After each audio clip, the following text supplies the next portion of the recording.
Good morning, good morning, good morning बच्चों। कैसे हैं सभी प्यारे बच्चे? Good morning, good morning. Ma'am को 10 बजे देख के कैसा लग रहा है? भाई तुम्हारे 10 बजे की क्लास के लिए मुझे सुबह सुबह मेरी चक्री बनती है काम में। इतनी फटाफट नाश्ता बनाओ, ये दो उसको दो, ध्वनि को तैयार करो, ये करो वो करो, ऐसे करो वैसे करो, मेरी चक्री बन गई आज। यस। चलो बट टाइम पे आ गई मैं। Good morning, good morning, good morning. Now we are starting with the last unit of class 11 human physiology. Very simple, very interesting, very मजेदार। यस, आज से हम शुरू कर रहे हैं। बहुत ही अच्छी यूनिट है। प्लांट फिजियो सबको अच्छे से पढ़ना है। अच्छा बेटा, बीच में मैं एक पूरी प्लांट फिजियो की पीवाईक्यू क्लास भी लूंगी, ठीक है? Practice class. I hope practice class में बता भी देती हूँ किस दिन होगी। मैं आपको बता देती हूँ, इसी हफ्ते में होगी। एक दिन मैं आपको पहले इन्फॉर्म करूंगी, उसमें मैं सारे पीवाईक्यूज कराऊंगी तीनों चैप्टर के। मुझे पता है आप लोग थोड़ा सा कतराते हैं सॉल्व करते हुए प्लांट फिजियो के क्वेश्चंस, तो या तो एक्स्ट्रा क्लास के रूप में होगा क्योंकि अभी एनडी सर नहीं है, हो सकता है मैं 2 क्लास ले लूं, या हो सकता है कि मैं अपनी क्लास में ले लूं, ठीक है? बट होगी पीवाईक्यू प्रैक्टिस क्लास, वो मैं लगवा दूंगी। चलिए, तो बच्चे आज हम स्टार्ट करें breathing and exchange of gases. काफी कुछ लिखना पड़ेगा नोट्स में आज। मैम रेस्पिरेशन वाले चैप्टर में प्रॉब्लम होते हैं, डोंट वरी बच्चे, मैं ले लूंगी। मैंने पहले ही सोच रखा था कि मुझे प्लांट फिजियो की आपकी प्रैक्टिस करानी ही करानी है, ठीक है? यस। मैम आपकी कॉलोनी के डॉग्स रिलोकेट हो गए? नहीं, वैसे तो मैं सच बताऊं, मैंने ध्यान नहीं दिया।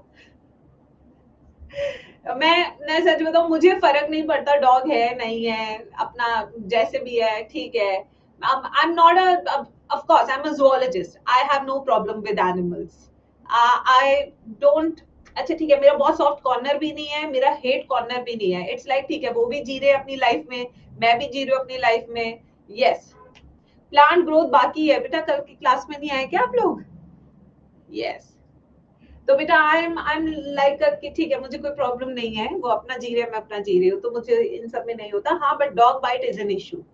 बचपन में मेरी मम्मी को भी काटा था जब मैं बहुत छोटी थी। I can still recall the horror of dog bite. मैं शायद 1.5 या 2 साल की थी। My mummy was wearing a sari, मतलब वो उन्होंने साड़ी पहनी हुई थी। वो मुझे वैक्सीनेशन के लिए लेके जा रही थी हॉस्पिटल। तो उसमें क्या हुआ, एक कुत्ते ने बहुत तेज से अटैक किया मेरी मम्मी पे। पहले मेरे पे किया, फिर मेरी मम्मी ने अपने ऐसे छुपा लिया, ठीक है? साड़ी जैसे होती है ना, ऐसे पल्ले से छुपा लिया। फिर वो मेरी मम्मी को हाथ पे काट गया। तो ये हॉरर तो देखो हमने भी फेस किया हुआ है बचपन में। To save me my mom got a dog bite. तो उसके बाद फिर मम्मी के उस टाइम पे 14 इंजेक्शन लगते थे, अभी तो कम हो गए, 5 हो गए, उस टाइम 14 लगते थे। तो 14 इंजेक्शन लगे, ये सब हुआ। तो बेटा हाँ, हॉरर तो है, देखो there is always a horror. और ये भी क्या, ऐसे तो गाय के लिए भी बोला जा सकता है। I have a story around the cow also. मैं, मेरी सिस्टर और मेरे भाई, हम तीनों पैदल आ रहे थे स्कूल से। पहले बच्चे स्कूल से पैदल आते थे जो पास के स्कूल होते थे। मेरा भाई काफी बड़ा है एज में, मेरे से 8 साल बड़ा है। तो हम तीनों आ रहे थे, ठीक है? तो क्या हुआ, एक guy just went little mad, थोड़ी सी हो गई। तो उसने क्या किया, हम तीनों पे अटैक किया। बीच में मेरी सिस्टर थी, उसको अपनी सींग पे उठा लिया और उसको 3 बार ऐसे घुमाया मेरी सिस्टर को, और ऐसे पटक दिया। यस। ये तो मुझे भी याद है क्योंकि उस टाइम मैं 5 इयर्स की थी। तो बेटा देखो, हॉरर तो है, अब किसी भी रूप में हो सकते हैं। अब आप कहोगे गाय भी हटा दो, ये भी कर दो, या तो कुछ सिविक सेंस सिखाइए कुत्तों को भी, हमें भी भाई, सब कुछ। बट हाँ, ये जो चीज सुप्रीम कोर्ट ने बोली है वो अपने में ही थोड़ी सी कंट्रोवर्शियल है। बाकी वो लोग ज्यादा पढ़े लिखे हमसे जानते होंगे। यस। चलो भाई, अब हम अपनी क्लास शुरू करते हैं। ये सब था पूरा। अब देखो बेटा, बोलना डिसीजन पे कुछ भी, अब तुम लोग को एनटीए वाला वो क्या तुम्हें भी मिल गया, बताओ जरा। तुम लोग को कौन सा इंसाफ मिल गया? तुम क्या क्या कर रहे हो तुम लोग? तुम्हें कौन सा इंसाफ मिलता है? हर साल प्ली लेके जाते हैं बच्चे। अब चाहे 75 बच्चे हैं, उनके सेंटर पे लाइट नहीं है, क्या उनकी गलती हो गई? साल भर उन्होंने भी पढ़ा। क्या मिल गया तुम्हें भी? पेपर लीक हुआ तो सबको पता है, रैंक इन्फ्लेशन हुई थी। इस साल क्यों नहीं इतनी कट ऑफ चली गई, बताओ जरा। पिछले साल इतनी कि 80 बच्चों की पहली कट ऑफ लिस्ट में 80 बच्चों की 720, फिर उसके बाद 35 हो गए, और इस साल एक भी नहीं। 670 वाला टॉपर है, 686 वाला टॉपर है। तो बेटा समझ रहे हो ना तुम लोग, छोड़ो ये सब, ठीक है। यस, हाँ जी सुजाता, बिल्कुल सही। आज हम नया चैप्टर शुरू कर रहे हैं सुजाता, ठीक है बच्चों। तो ये सब आप छोड़ो, अब आप सिर्फ फोकस करो अपनी पढ़ाई पे, क्योंकि यहाँ पे पढ़ाई, एकेडमिक्स या अपना कुछ एक्स टैलेंट है आपके पास तो आप चमक सकते हैं, वरना तो क्या कर सकते हैं, ठीक है। चलिए मैम, सारे एनुअल से आज क्या हुआ, आज सुबह हम नहा रहे थे, ध्वनि को मैं नहला रही थी सुबह सुबह, 6:15 की बात है, कान खजूरा निकल आया। अब क्या कान खजूरे को प्यार नहीं हो सकता तुम्हें, है? कहने को तो एनिमल है, पर तुम लोग भी हो क्या रेसिस्ट? अब कान खजूरे को प्यार नहीं कर रहे, कुत्ते को प्यार कर रहे हो, मैं भी ऐसे बोल सकती हूँ तुम्हें। अब कान खजूरा क्यों क्यों खतरनाक है? कान खजूरा नाम में लिखा है, कान कान में घुसता है, खुजलाता है और अंदर पहुंच जाता है सिस्टम के। कान खजूरा क्या कहते हैं उसे? आर्थ्रोपोडा, मिलीपीड है उसका नाम। खूब सारे पैर होते हैं उसके, चक चक चक चक चक चक करके चलता है, कहीं पे भी चढ़ जाता है वो। यस, आज सुबह ही निकला। नहीं, centipede is different, centipede has got 100 segments, fixed. Centipede, centi means 100, no no no no no no, millipede can be variation in the number of segments. Now your zoology is wrong. हाँ, कान खजूरा खतरनाक होता है भाई, मजाक की बात नहीं है। तो वही मैं आपको बता रही हूँ बेटा कि काफी सारी इसमें एक्स वाई जेड है, बट हमें क्या करना। मैम गूगल ने सेंटीपीड बोला था मिलीपीड। सेंटीपीड एंड मिलीपीड में एक फर्क होता है, चलो मैं तुम्हें बताती हूँ। या तो अब तुम कल सेगमेंट गिनने बैठो, सेंटीपीड इज 100, ठीक है, and millipede is variant number of segments, ठीक है। चलो आ जाओ, अब हम आते हैं breathing and exchange of gases. Tannu कह रही है मैम स्टार्ट करिए, बट देखो बायो की क्लास में ये सब डिस्कशन तो होंगे बेटा। अगर आप बायो की क्लास में सोच रहे सिर्फ पढ़ के चले जाओगे तो ये नहीं हो सकता, मेरे साथ तो नहीं हो सकता। मेरे तो डिस्कशन हमेशा चलते हैं आसपास के भी। Yes, this is how I teach biology. Don't force me to teach like a normal teacher कि बस आया पढ़ाया और चला गया। नो बेटा, I enjoy my subject, I love teaching. तो इसलिए भावना में मैम कुछ और चीजें भी बताएंगी, इसके लिए मैं आपसे पहले ही क्षमा मांगती हूँ। यस, मैं जिम्मेदारी के तौर पे सिलेबस नहीं कंप्लीट कराती, आई एंजॉय टीचिंग, मुझे अच्छा लगता है बच्चों से और चीजें भी बात करना, ठीक है। चलो तो अब हम आते हैं breathing and exchange of gases पे, काफी इंटरेस्टिंग टॉपिक है। मैम प्लीज अपना स्केड्यूल बताइए ना अभी का। इस हफ्ते हम 2 करने वाले हैं, एक हम ब्रीदिंग का कंप्लीट करेंगे और सर्कुलेशन, ठीक है। We are going to complete both chapters this week. सारी क्लासेस 2-2 घंटे की होंगी। आइए तो सबसे पहले चैप्टर का नाम लिख लेते हैं, breathing and exchange of gases. Breathing and exchange of gases. तो इसमें इस चैप्टर में सबसे पहले हम समझेंगे ब्रीदिंग, कि ब्रीदिंग का मतलब क्या होता है, ठीक है। चलिए आइए तो सबसे पहले बच्चों let's understand what is breathing. क्या होता है ब्रीदिंग, आराम से बताइए क्या होता है breathing, what do you understand by breathing. हाँ, 8 सितंबर तक आपकी पूरी ह्यूमन फिजियो में खत्म कर दूंगी, ठीक है, बट आप लोग का साथ मुझे चाहिए उसके लिए। 8 सितंबर I will finish entire human physiology. Breathing क्या है? Exchange of gases, very good. When there is exchange of gases between lungs and the atmosphere, वायुमंडल, so there is a direct exchange of gases between atmosphere and the lungs, ठीक है, this is called breathing. So क्या है बच्चों, breathing is defined as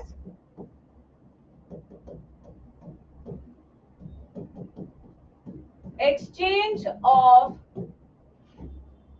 gases between lungs and atmosphere. This is called as breathing. अब ये जो process है ये फिजिकल है, केमिकल है, कैसी प्रोसेस है देख लो ना। मेहनत करनी पड़ रही है भाई, मेहनत करनी पड़ रही है। पता लग रहा है कि सांस ले रहे हैं, ठीक है। So this is what kind of a process, it is a physical process, it is a physical process. अब since it is a physical process, can I say this process is governed by muscles? क्या मैं कह सकती हूँ ये process करने वाली कोई और नहीं बल्कि आपकी पेशियां ही हैं, आपकी मसल्स ही हैं। So this process has major role of muscles. Major role किसका है? मसल्स का, ठीक है। अब आते हैं ना बोथ एक्टिव एंड पैसिव। अब हमने कहा कि फिजिकल प्रोसेस है, यहाँ पे मसल्स यूज होती है, तो क्या मैं कह सकती हूँ ये एक्टिव प्रोसेस है या पैसिव प्रोसेस है? एक्टिव प्रोसेस वो होती है जिसमें पैसा खर्च होता है, यानी कि एटीपी खर्च होता है। पैसिव प्रोसेस वो होती है कि काम हो रहा है बट पैसा खर्च नहीं हो रहा, जो कि हमारे जीवन में तो होता नहीं है ऐसा। तो हम कह सकते हैं कि दोनों तरह की है breathing. It can be active process, it can be passive process, दोनों ही हो सकती है, डिपेंड्स की कौन सी प्रोसेस चल रही है, जो अभी हम आगे चैप्टर में पढ़ेंगे, ठीक है बच्चों। So what is a breathing? Everybody, breathing is a exchange of gases between lungs and atmosphere. ये एक तरह का फिजिकल प्रोसेस है, इसे करने के लिए हमें मसल्स की जरूरत होती है, और ये एक्टिव पैसिव प्रोसेस हो सकता है, यानी कि एटीपी खर्च भी हो सकता है एंड विदाउट एटीपी भी हो सकता है, ठीक है। तो एक्टिव प्रोसेस का मतलब क्या है? With ATP, and passive process का मतलब क्या है? विदाउट एटीपी, ठीक है। अब आते हैं नेक्स्ट पे।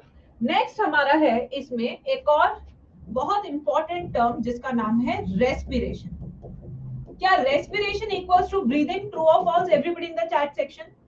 क्या रेस्पिरेशन ही ब्रीदिंग होता है? क्या ब्रीदिंग ही रेस्पिरेशन होता है? क्या ये दोनों अलग होते हैं या ये दोनों एक होते हैं, जैसे दो जिस्म एक जान? नहीं, breathing is not equals to respiration, क्योंकि रेस्पिरेशन चैप्टर हम पढ़ के आए हैं। तो what is respiration? Respiration is oxidation of dash, breakdown of dash to produce dash. क्या था बच्चों? क्या था? Glucose, breakdown of glucose, breakdown of food to produce energy. Organic molecule, Kashish बिल्कुल सही, ठीक है। तो क्या होता है respiration? Respiration is defined as oxidation और ब्रेकडाउन ऑफ ऑर्गेनिक मॉलिक्यूल, जिसमें आता है ग्लूकोज, टू प्रोड्यूस और yield energy in the form of ATP, ठीक है बच्चों। एक ग्लूकोज कितना एटीपी देता है? सब जल्दी से बताएंगे चैट बॉक्स में। एक ग्लूकोज कितना एटीपी देता है? सब बताएंगे बच्चे चैट बॉक्स में। 38 ATP, 36 to 38 ATP, depends on the shuttle system. मैंने 38 बताया है बट 36 भी कहीं कहीं होता है, डिपेंड्स ऑन शटल सिस्टम, ठीक है। अब यहाँ पे आते हैं, दो तरह की रेस्पिरेशन है based on the presence of oxygen and absence of oxygen. When there is a presence of oxygen तो उसको क्या बोलते हैं? Aerobic respiration. When there is a absence of oxygen this is called as anaerobic respiration, anaerobic respiration. तो aerobic respiration कौन सी है मेरे प्यारे बच्चों? In the presence of oxygen. कौन सी है? Presence of oxygen. एनारोबिक कौन सी है? एब्सेंस ऑफ ऑक्सीजन में होती है, एब्सेंस ऑफ ऑक्सीजन। अब मेरा सवाल, किसमें कंप्लीट ऑक्सीडेशन ऑफ ग्लूकोज होता है? यस, अगर आप पहली बार भी पढ़ रहे हो तब भी आपने कभी तो पढ़ा होगा ये टॉपिक 10th में भी। किसमें कंप्लीट ऑक्सीडेशन हो रहा है? ऑक्सीडेशन मतलब किसमें कंप्लीटली ग्लूकोज का ब्रेकडाउन हो रहा है? एरोबिक रेस्पिरेशन में। तो यहाँ पे क्या होता है? कंप्लीट ऑक्सीडेशन हो रहा है किसका? ऑफ ग्लूकोज का, ऑफ ग्लूकोज। जबकि एनारोबिक में कैसा हो रहा है बच्चों? Like fermentation, lactic acid fermentation, ethanol fermentation, इसमें कैसा हो रहा है, आंशिक, यानी कि पार्शियल ऑक्सीडेशन हो रहा है किसका, ऑफ ग्लूकोज का। तो कहां ज्यादा एनर्जी बनेगी, अगर क्वेश्चन आ रहे नीट में कि किसमें ज्यादा एनर्जी बनती है, which is more energy yielding, energy किसमें ज्यादा बन रही है, एरोबिक में। तो एरोबिक में आपको मिलेगी हाई एनर्जी प्रोड्यूस्ड, जबकि एनारोबिक में क्या होगी, लो एनर्जी प्रोड्यूस्ड, यहां कम एनर्जी प्रोड्यूस होगी। ठीक है, क्या चैप्टर का इतना इंट्रोडक्शन सबको समझ में आया, नहीं आया? अभी सिर्फ हम इंट्रोडक्शन पे चल रहे, चैप्टर हमने शुरू बिल्कुल भी नहीं किया है, ये आप सोचे भी नहीं। अभी तो हम सिर्फ डेफिनेशंस कर रहे हैं। Now next topic is respiratory organs in animal kingdom. तो हम एनिमल किंगडम चैप्टर भी रिवाइज करते चलेंगे साथ ही साथ। पूरे ह्यूमन फिजियो में मैं आपको एनिमल किंगडम भी रिवाइज करा दूंगी। तो ये आपकी विन विन सिचुएशन है कि एनिमल किंगडम भी साथ के साथ रिवाइज होगा ह्यूमन फिजियो में। हाँ सुजाता बेटा, आपको रिकॉर्डेड भी मिलेगा, आपको लाइव भी मिलेगा, आपको सब मिलेगा, बट पढ़ना आपको पड़ेगा।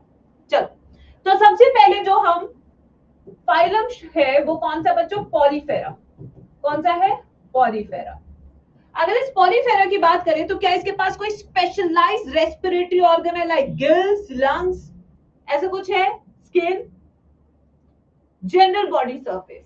क्या रहेगा यहाँ पे, जनरल बॉडी सरफेस, यानी कि बॉडी के सरफेस से ही डिफ्यूजन होगी एंड एक्सचेंज होगी गैसेस की विद वाटर। ठीक है, फिर इसके बाद पॉलीफेरा के बाद कौन सा आता है हमारा, सिलेंट्रेटा।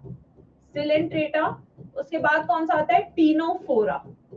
टीनोफोरा, क्या इनके पास कोई स्पेशलाइज्ड रेस्पिरेटरी ऑर्गन है, आप कहेंगे नो मैम इनके पास भी स्पेशलाइज्ड रेस्पिरेटरी ऑर्गन नहीं है, tissue system level of organization है, इसलिए यहां पे भी डायरेक्ट डिफ्यूजन होगा पानी के साथ, यानी कि यहां पे भी होगा जनरल बॉडी सरफेस, यहां पे भी होगा जनरल बॉडी सरफेस। उसके बाद आते हैं प्लैटीहेलमिंथस। क्या यहाँ पे मैं फ्लेम सेल्स लिखूंगी to get 4 marks in NEET exam, क्या यहाँ पे फ्लेम सेल्स आएगा, everybody in the chat section. Janku कह रहे नो मैम फ्लेम सेल नहीं आएगा, क्यों नहीं आएगा भाई फ्लेम सेल, क्योंकि वो एक्सक्रीशन के लिए होता है। वेरी गुड, तो यहाँ पे भी जनरल बॉडी सरफेस। फिर आएंगे राउंड वर्म यानी कि एस्केलमिंथिस या निमेथेलमिंथिस पे। यस, स्पेलिंग गलत लिख देना जल्दबाजी में, सही करते रहो। इसकी बात करें तो ये भी क्या है, जनरल बॉडी सरफेस। अब आते हैं इसके बाद, यानी कि एस्केलमिंथिस के बाद हम चलेंगे एनालिडा पे, which is very important for NEET exam, जहां से काफी क्वेश्चन आ चुके हैं। तो मैं इसको एक डिफरेंट कलर से लिख रही हूँ। डिफरेंट कलर का मतलब है, अगर मैं कोई भी चीज ब्लू से लिखूंगी इस चैप्टर में तो समझ जाना कि वो इंपॉर्टेंट है। ठीक है, तो एनालिडा में अगर हम बात करें तो सबसे पहले आता है अर्थवर्म। अर्थवर्म के पास क्या होता है रेस्पिरेशन के लिए, क्या नेफ्रीडिया होता है या उसकी स्किन होती है जिससे सिंपल डिफ्यूजन होता है। नेफ्रीडिया लिखूं या मॉइस्ट क्यूटिकुलर स्किन लिखूं, यस, तो यहाँ पे हम क्या लिखेंगे, मॉइस्ट स्किन के थ्रू होता है exchange of gases with the atmosphere. फिर इसके बाद आता है लीचेस। लीचेस में भी आपका स्किन के थ्रू होता है एक्सचेंज ऑफ गैसेस। फिर इसमें एक्वेटिक एनालिड आता है जिसका एग्जांपल एनसीईआरटी लिखती है नेरीस। ठीक है, नेरीस में अगर बात करें तो इसके पास लेटरल अपेंडेजेस होते हैं, स्विमिंग के लिए भी होते हैं और रेस्पिरेशन के लिए भी होते हैं, जो नीट का पीवाईक्यू क्वेश्चन भी रह चुका है, जिसका आंसर है parapodia. Para means lateral, podia means appendages, यानी कि लेटरल अपेंडेजेस। ठीक है बच्चों, फिर इसके बाद आते हैं एनालिडा के बाद हमारा सबसे बड़ा फाइलम यानी कि आर्थ्रोपोडा के पास चलते हैं, सबसे बड़ा फाइलम। अब आर्थ्रोपोडा में अगर बात करें तो यहाँ पे सबसे पहले हम क्रस्टेशियंस की बात करेंगे, यानी कि एक्वेटिक आर्थ्रोपोड्स की बात करेंगे। सिंस ये पानी में रहते हैं तो एंटेनल ग्लैंड्स लिखूं या गिल्स लिखूं, एंटेनल ग्लैंड्स तो ना लिखूं, गिल्स लिखूं। फिर एंटेनल ग्लैंड्स क्या करते हैं गाइस, वो एक्सक्रीशन करते हैं, तो यहाँ पे आंसर क्या होगा, गिल्स। जैसे प्रॉन्स, जैसे श्रिम्प, जैसे आपका क्रैब, गिल्स होते हैं। ठीक है, फिर इसके बाद आते हैं आपके इंसेक्टा। इंसेक्टा की अगर बात करें जैसे कोकोराजा, कोकोराजा में क्या होता है, ट्रेकियल सिस्टम, वेरी गुड, यहाँ क्या होता है, ट्रेकियल सिस्टम। फिर उसके बाद हम आते हैं हमारे अरैक्निड्स यानी कि स्पाइडर्स एंड स्कॉर्पियंस पे। स्कॉर्पियन एंड स्पाइडर्स की बात करें तो इनके पास बुक लंग्स होते हैं। क्या होते हैं, बुक लंग्स होते हैं। वहीं पे लिमुलस जो कि हमारा लिविंग फॉसिल है, लिविंग फॉसिल, इसके पास क्या होते हैं, बुक गिल्स। क्या होते हैं इसके पास, बुक गिल्स। तो ये सारे रेस्पिरेटरी ऑर्गन्स है आर्थ्रोपोडा तक। यहां तक सब बच्चे लिख ले, जब लिख ले तो डीएन करके मुझे बता दे, फिर मैं नेक्स्ट स्लाइड पे चलूंगी। मैम आज फिजिक्स की क्लास हुई थी बेटा, मुझे बिल्कुल नहीं पता, हुई होगी।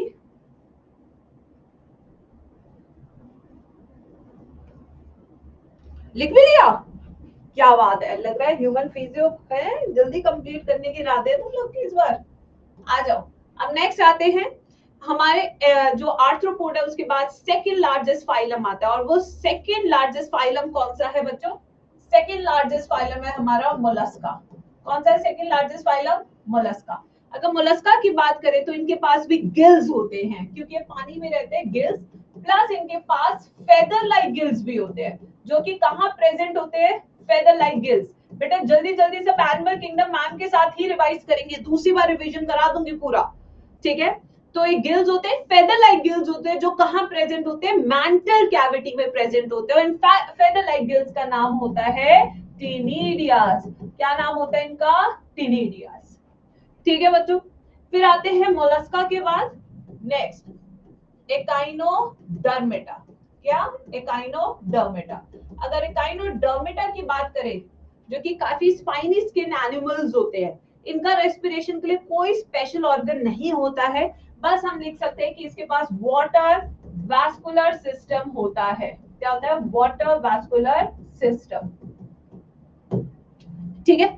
Then we have next one, that is hemichordates, the connecting links between non-chordates and chordates, hemichordata। Hemichordata के पास क्या होता है, प्रोबोसिस ग्लैंड होता है, या गिल्स होते हैं, या फेरेंजियल गिल स्लिट्स होती है, ऐसे कंफ्यूज कर सकता है ऑप्शन बना के। तो इनके पास गिल्स होते हैं प्रॉपर, बेलानोग्लॉसस, सैकोग्लॉसस, ठीक है। उसके बाद हम आते हैं नेक्स्ट कॉर्डेटा पे। कॉर्डेटा में आते हैं बहुत सारे यहाँ पे, जैसे हमारा सबसे पहले हम स्टार्ट करेंगे यूरोकॉर्डेट से, जो कि हमारा क्या है, एक तरह का प्रोटोकॉर्डेट, यूरोकॉर्डेटा। यूरोकॉर्डेटा के पास क्या होते हैं, यस, यूरोकॉर्डेट्स के पास क्या होते हैं, ब्रैंकियल अपर्चर, ब्रैंकियल अपर्चर्स होते हैं फॉर रेस्पिरेशन, ब्रीदिंग, ठीक है। फिर उसके बाद आते हैं सिफेलोकॉर्डेट्स, एम्फिऑक्सस, सिफेलोकॉर्डेट, एम्फिऑक्सस, लैंडस्लेट, ब्रैंकियोस्टोमा। इनके पास स्किन से होता है, इनकी स्किन से होता है एक्सचेंज ऑफ गैसेस। फिर उसके बाद आते हैं cyclostomes, cyclostomes, ectoparasite on fishes. इनके पास क्या होते हैं बेटा, कितने फेरेंजियल गिल स्लिट्स होते हैं, प्लीज एनिमल किंगडम याद करो, बताने की कोशिश करो, कितने फेरेंजियल गिल स्लिट्स होते हैं इनके पास, कोशिश करो बताने की। 12, 6 से 15 इज द राइट आंसर। ये 12 कहां से आ रहा है भाई, ये 12 कहां से आ रहा है, 6 to 15 pair of gill slits. 12 cranial nerves होती है बेटा। क्या हो गया है, ऐसे करोगे तो भाई बहुत मार खाओगे, यस। फिर आते हैं साइक्लोस्टोमेटा के बाद हम चलेंगे अपने पाइसेस पे, यानी कि फिशेस पे। फिशेस के पास क्या होते हैं, ये तो तुम लोग को पता ही होगा यार, मैम एनिमल किंगडम याद नहीं होता, तभी तो बार बार करा रही हूँ। अब पूरे ह्यूमन फिजियो में भी प्लांट एनिमल किंगडम वापस करा रही हूँ, होगा याद, यस, जब बार बार मैम के साथ बोलोगे। तुम बोलते नहीं हो इसलिए तुम्हें बायो याद नहीं होती है। देखो बायो में ब आता है, ब से बोलो, ब से बायो बोलना पड़ेगा। क्या होते हैं पाइसेस के पास, गिल्स, ठीक है। फिर पाइसेस के बाद आते हैं हमारे एम्फीबियंस, एम्फीबियंस जो कि पानी में भी रह सकते हैं, जो कि धरती पे भी रह सकते हैं, ठीक है। अगर इनकी बात करें तो इनके पास क्या होते हैं, टेडपोल के पास क्या होता है, लार्वा के पास गिल्स होते हैं रेस्पिरेशन के लिए, ठीक है। एडल्ट के पास क्या क्या होता है, एडल्ट के पास स्किन होती है, उसके बाद लंग्स होता है, उसके बाद और क्या होता है, बकोफैरिंग्स होता है, बकोफैरिंग्स। ये सारे तरीके जिससे रेस्पिरेशन होता है इन केस ऑफ एम्फीबियंस। फिर एम्फीबियंस के बाद हम आते हैं अपने रेप्टाइल्स,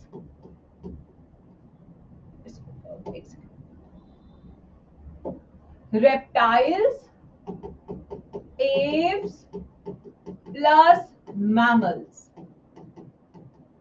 इन तीनों के पास ही क्या होते हैं, लंग्स होते हैं। तो ये मैंने एक साथ लिख दिया लंग्स। इस पूरे में मैंने कुछ ब्लू कलर से लिखे हैं, जो मैंने ब्लू कलर से लिखे आप सोचिए कि वही आपका सवाल नीट में बन के आएगा। बस इस चैप्टर में अब ह्यूमन फिजियो में जो भी मैं ब्लू कलर से लिखूंगी आप समझ जाना कि वही आपका क्वेश्चन बन के आएगा।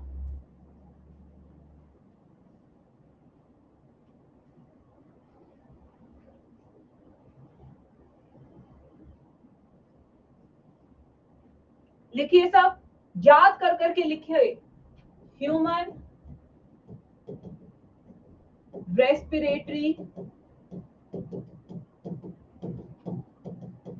सिस्टम।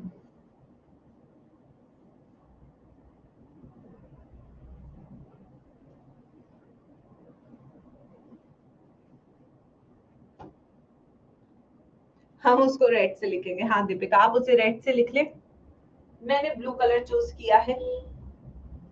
मैं रेड से लिखती हूँ तो आप लोग को दिखता नहीं है, इसलिए मैंने ब्लू कलर चूज किया इस साल।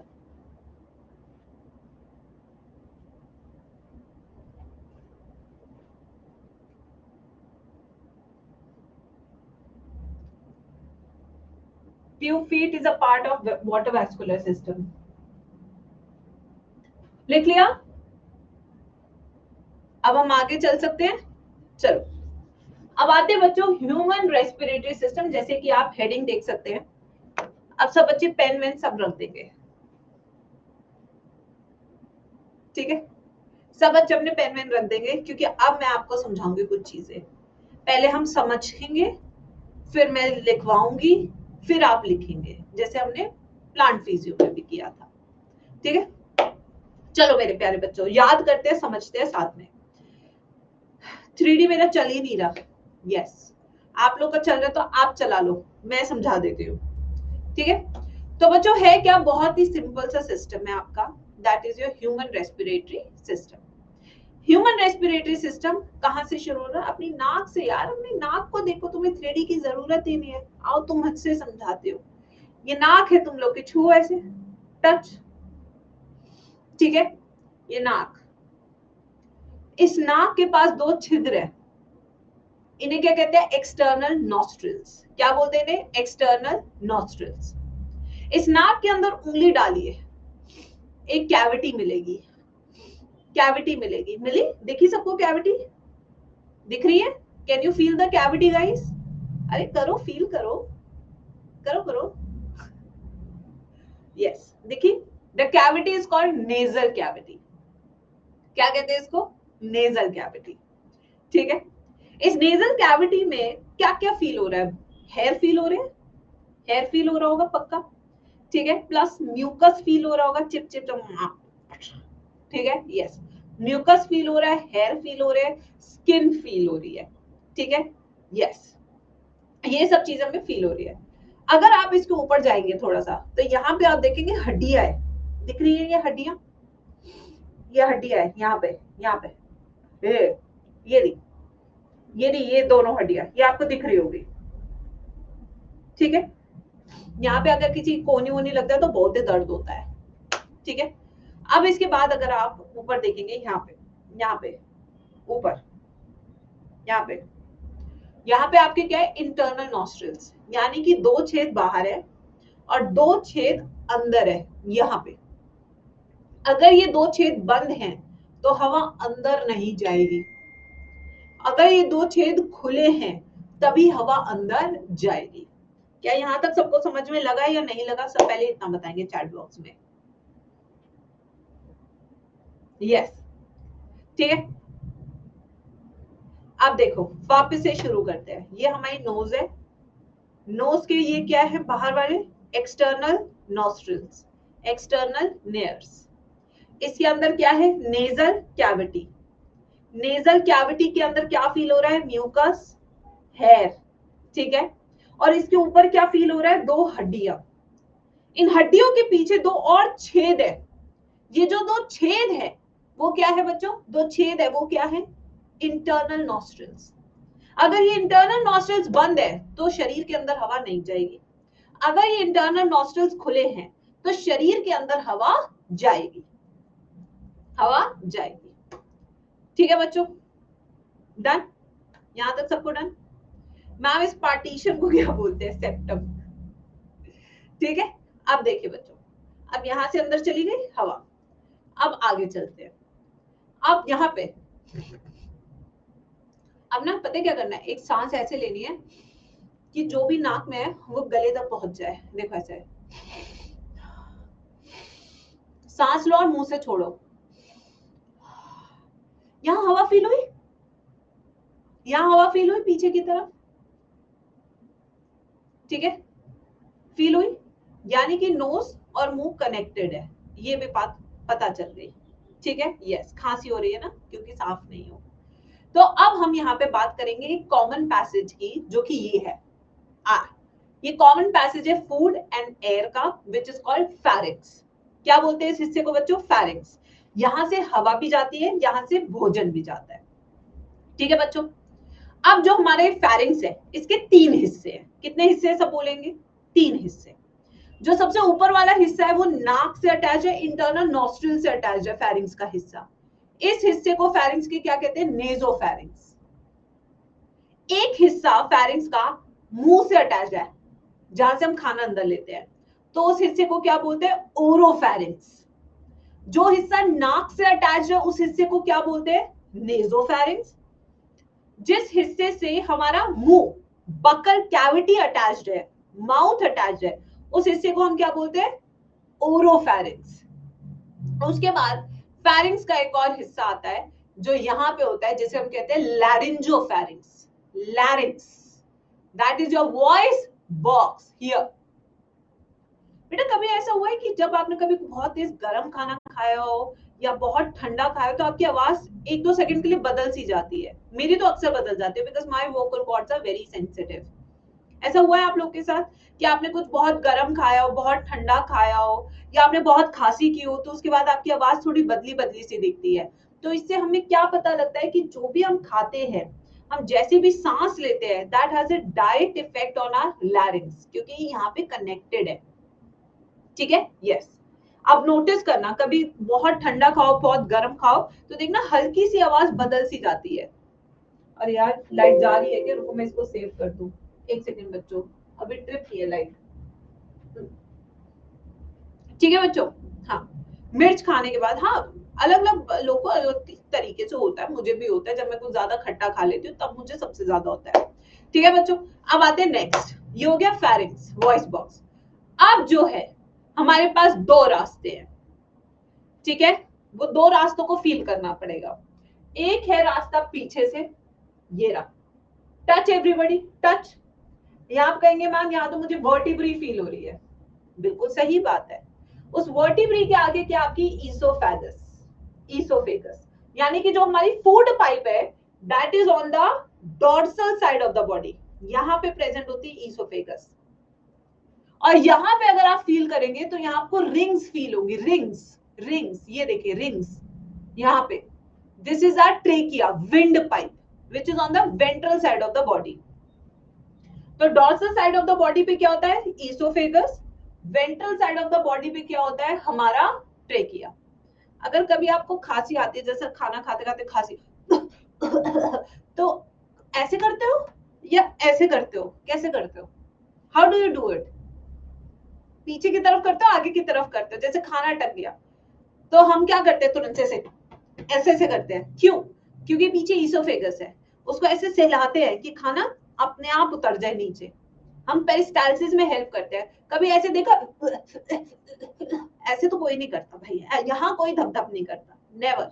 उसका रीजन है कि पीछे इसोफेगस होती है, तो हम पीछे की तरफ धप धप करते हैं, जिससे कि we can help in the peristalsis movement and we can actually help the food to go below. ठीक है, आगे की तरफ क्यों नहीं कर रहे? क्योंकि हमारी विंड पाइप है। अगर किसी को मारना होता है, कोई पीछे से पकड़ के मारता है? कभी नहीं। सब कहां से मारते हैं? यहाँ से, so that a person dies of suffocation. जब आप यहाँ पे बहुत तेज से दबाते हैं तो ये विंड पाइप जो है ऐसी हो जाती है, तो सांस अंदर नहीं जाती है, ऐसे मरते हैं फिर। ठीक है, देखा होगा ना आपने मूवीज में, कोई ऐसे we are trying to take air in the class, air into the system, तो ये विंड पाइप है। याद हो गया सबको?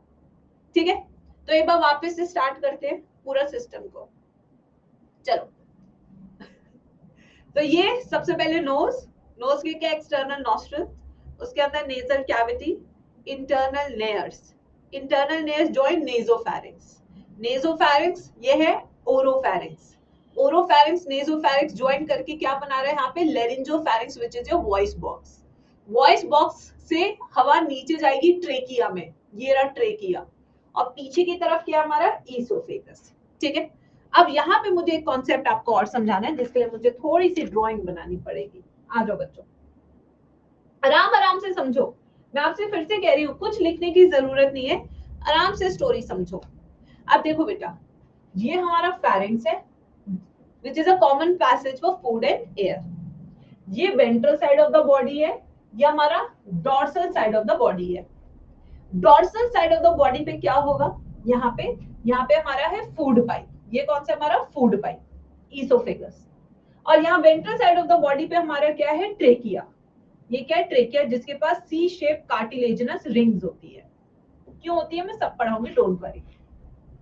अब अक्सर आपने ये भी सुना होगा कि खाते वक्त बोलना नहीं चाहिए, क्योंकि जब आप खाते वक्त बोलते हैं तो कई बार क्या होता है, ये कॉमन पैसेज है फूड एंड एयर का। जब आप खाना खाते वक्त बात करते हैं तो sometimes this food enters into trachea, and when food enters into trachea then you have खांसी। ठीक है, तब ठीक है। अब क्यों ऐसा हुआ? क्योंकि हमारे ट्रेकिया के ऊपर, इस ट्रेकिया के ऊपर एक कार्टिलेजिनस फ्लैप लाइक स्ट्रक्चर होता है, जिसे हम कहते हैं एपिग्लॉटिस। क्या कहते हैं स्ट्रक्चर को? एपिग्लॉटिस। जब हम खाना स्वॉलो करते हैं, क्या करते हैं? जब हम खाना निगलते हैं, जब हम खाना स्वॉलो करते हैं, तब ये एपिग्लॉटिस इस ट्रेकिया को बंद कर देता है, जिससे कि खाना कहां जाता है? फूड पाइप में। ठीक है, बट अगर आप खाना खाते वक्त बोल रहे हैं तो ये एपिग्लॉटिस खुल जाता है, जिसके कारण खाना can enter either in the wind pipe और इन द फूड पाइप। इसलिए कहते हैं खाना खाते वक्त आपको बात नहीं करनी चाहिए। ठीक है, यस, एपिग्लॉटिस इक्वल्स टू ढक्कन। किसका ढक्कन? ट्रेकिया का ढक्कन। ठीक है, ये तो भाई एक चीज। अब एक और चीज समझाते हैं। जब आप अपना पूरा मुंह खोलेंगे, ठीक है, जब आप अपना मुंह खोलेंगे पूरा, ऐसे देखिए, अपने फोन से भी आप कर सकते हैं अभी चेक, सेल्फी कैमरा खोल के, पीछे एक यू शेप्ड हैंगिंग स्ट्रक्चर दिखेगा। चलो सब देखो मैम के साथ, मैं भी देखती हूँ। दिख नहीं रहा? तुम्हारा दिख रहा है तो देख लेना। ठीक है, यस, ऐसा यू शेप्ड हैंगिंग स्ट्रक्चर दिखेगा which is called as uvula. क्या कहते हैं इसको? यूवुला। तो दो तरह के ढक्कन की बात की हमने। एक ढक्कन का नाम है एपिग्लॉटिस, एक ढक्कन का नाम है यूवुला। एपिग्लॉटिस किसको कवर कर रहा है? ट्रेकिया को। यूवुला किसको कवर कर रहा है बच्चों? यूवुला कवर कर रहा है हमारे इंटरनल नेयर्स को, इंटरनल नेयर्स, इंटरनल नॉस्ट्रिल को, जिससे कि खाना नाक के थ्रू बाहर ना आ जाए। यस मेरे बच्चों, युगला क्या करता है? ये नीचे लटका होता है, बट जैसे ही आप खाना स्वॉलो करते हो ये ऊपर हो जाता है और ऊपर के नासा छिद्र को ढक लेता है। ठीक है, जैसे कि देखो, मैं अभी खाना नहीं खा रही तो ऐसे लटका होगा, जैसे ही खाना खाऊंगी निकलूंगी ऊपर चला जाएगा ढकने के लिए। तो दो ढक्कन की बात हमने की है। एक ढक्कन है हमारा यूवुला जो इंटरनल नॉस्ट्रिल को कवर करेगा, एक ढक्कन है हमारा एपिग्लॉटिस जो ट्रेकिया को कवर करेगा, ठीक है। सो दैट खाना मजबूरन कहाँ जाएगा, हमारे फूड पाइप यानी कि ईसोफेगस। अगर ये खाना कहीं और चला जाता है तो इन्फेक्शन होने के भी चांसेस होते हैं। मैम अगर एपिग्लॉटिस डैमेज हो गया तो कोई नहीं बेटा, रिप्लेस कर देंगे, इसलिए तो तुम्हें डॉक्टर बना रहे हैं हम। यहां तक सबको समझ में आया? Everybody in the chat box? हाँ,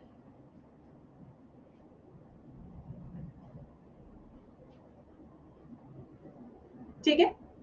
अब आगे चलते हैं। अब हवा कहां तक पहुंच चुकी है, हवा पहुंच चुकी है ट्रेकिया में, ठीक है। ट्रेकिया तक हवा हम पहुंचा चुके हैं। Now at the level of fifth thoracic vertebrae, यानी कि फिफ्थ थोरैसिक, ये हमारी थोरैसिक वर्टिब्री है। ऐसे टच करो, ये देखो पीछे वाली, this is all thoracic vertebrae. इसके फिफ्थ थोरैसिक वर्टिब्री के लेवल पे, यानी कि यहाँ आएगा। You can actually feel it here. जितने भी पतले लोग हैं वो तो फील कर सकते हैं। ये देखो, या आपको दिखेगा रिब केज, ये रिब केज, ये देखिए यहाँ पे फिफ्थ थोरैसिक वर्टिब्री के लेवल पे ये दो भाग में बट जाएगा, ये ऐसे। जब ये दो पार्ट्स में बट जाएगा, this is called primary bronchi. क्या बोलेंगे इसको? Primary bronchi. And this bronchi enters in your lungs. किसमें एंटर कर रही है? लंग्स में। फिर लंग्स से हम करेंगे क्या? Exchange of gases with blood, ठीक है। डन? सिंपल था?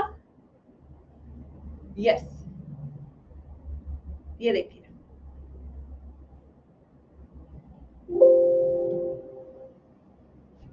अब एक एक करके मैं सब चीजों को बहुत डिटेल में पढ़ाऊंगी। अब हम सब चीजों को बहुत डिटेल में करेंगे। ये तो बस मैंने आपको इंट्रोडक्शन बताया, कि आपको इमेजिनेशन बताई कि आप अपने सिस्टम को फील कर सकते हैं पूरा, ठीक है बच्चों। यस। Not understood? क्या आपको समझ नहीं आया बेटा? यस। इंटरनल नॉस्ट्रल्स भी दो ही होते हैं। यस। आप लोग को क्या समझ नहीं आया? प्रतिभा बेटी बेटा बताइए। आप बार बार लिख रहे हैं नॉट अंडरस्टूड, तो क्या नहीं समझ में आया ये बताइए, मैं आपकी हेल्प करूंगी। यस। लास्ट पार्ट में कहां से? जो हमारा ट्रेकिया होता है वो दो ब्रोंकाई में बढ़ जाता है, जिससे कि दोनों लंग्स पे हवा जा सके, ठीक है। ठीक है बच्चे, आइए अब हम आगे चलते हैं। अब बच्चों सबसे पहले human respiratory system is divided into two parts. कितने पार्ट्स में डिवाइडेड है ह्यूमन रेस्पिरेटरी सिस्टम? सब बताएंगे मैम के साथ। Ma'am, so while swallowing we can't breathe. Yes, Jessica. We can do only one thing. Either we breathe or we can swallow the food. ठीक है? Yes, बच्चों. So the entire human respiratory system is divided into two parts. The first is called as conducting zone, and the second is called as respiratory zone. दूसरा कौन सा है? Respiratory zone. ये हम कर रहे हैं on the basis of function. On the basis of function. The conducting zone. Conducting zone वो जोन है रेस्पिरेटरी सिस्टम का जिसका काम है सिर्फ गैस को लाना और भेजना, बट गैस को यूज करना काम नहीं है, ठीक है। जैसे कि आज आप देख लीजिए, हम इंडिया वाले ऑयल लेते हैं, ठीक है, अपने पड़ोसी देश से। अब एक पाइपलाइन हमने बीच में बिछाई है जहां से ऑयल हमारे पड़ोसी देश से हमारे देश में आ रहा है। तो it is just a passage, but use कहां पे हो रहा है? जब वो हमारे देश में आ जाता है, फिर वो डिफरेंट डिफरेंट पेट्रोल स्टेशन में जाता है और तब जाके वो यूज होता है ना बच्चों। So this is technically a passage for air. यहाँ पे यूज नहीं होगी हवा, सिर्फ पैसेज की तरह ये काम करेगा, ठीक है। यस। तो ये क्या है? Conducting zone.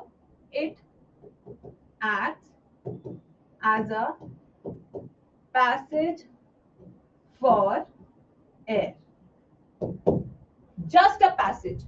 जबकि रेस्पिरेटरी जोन में क्या है बच्चों? रेस्पिरेटरी जोन में यहाँ पे actual exchange of gases occurs between blood and alveoli. तो यहाँ पे क्या हो रहा है? Actual exchange of gases.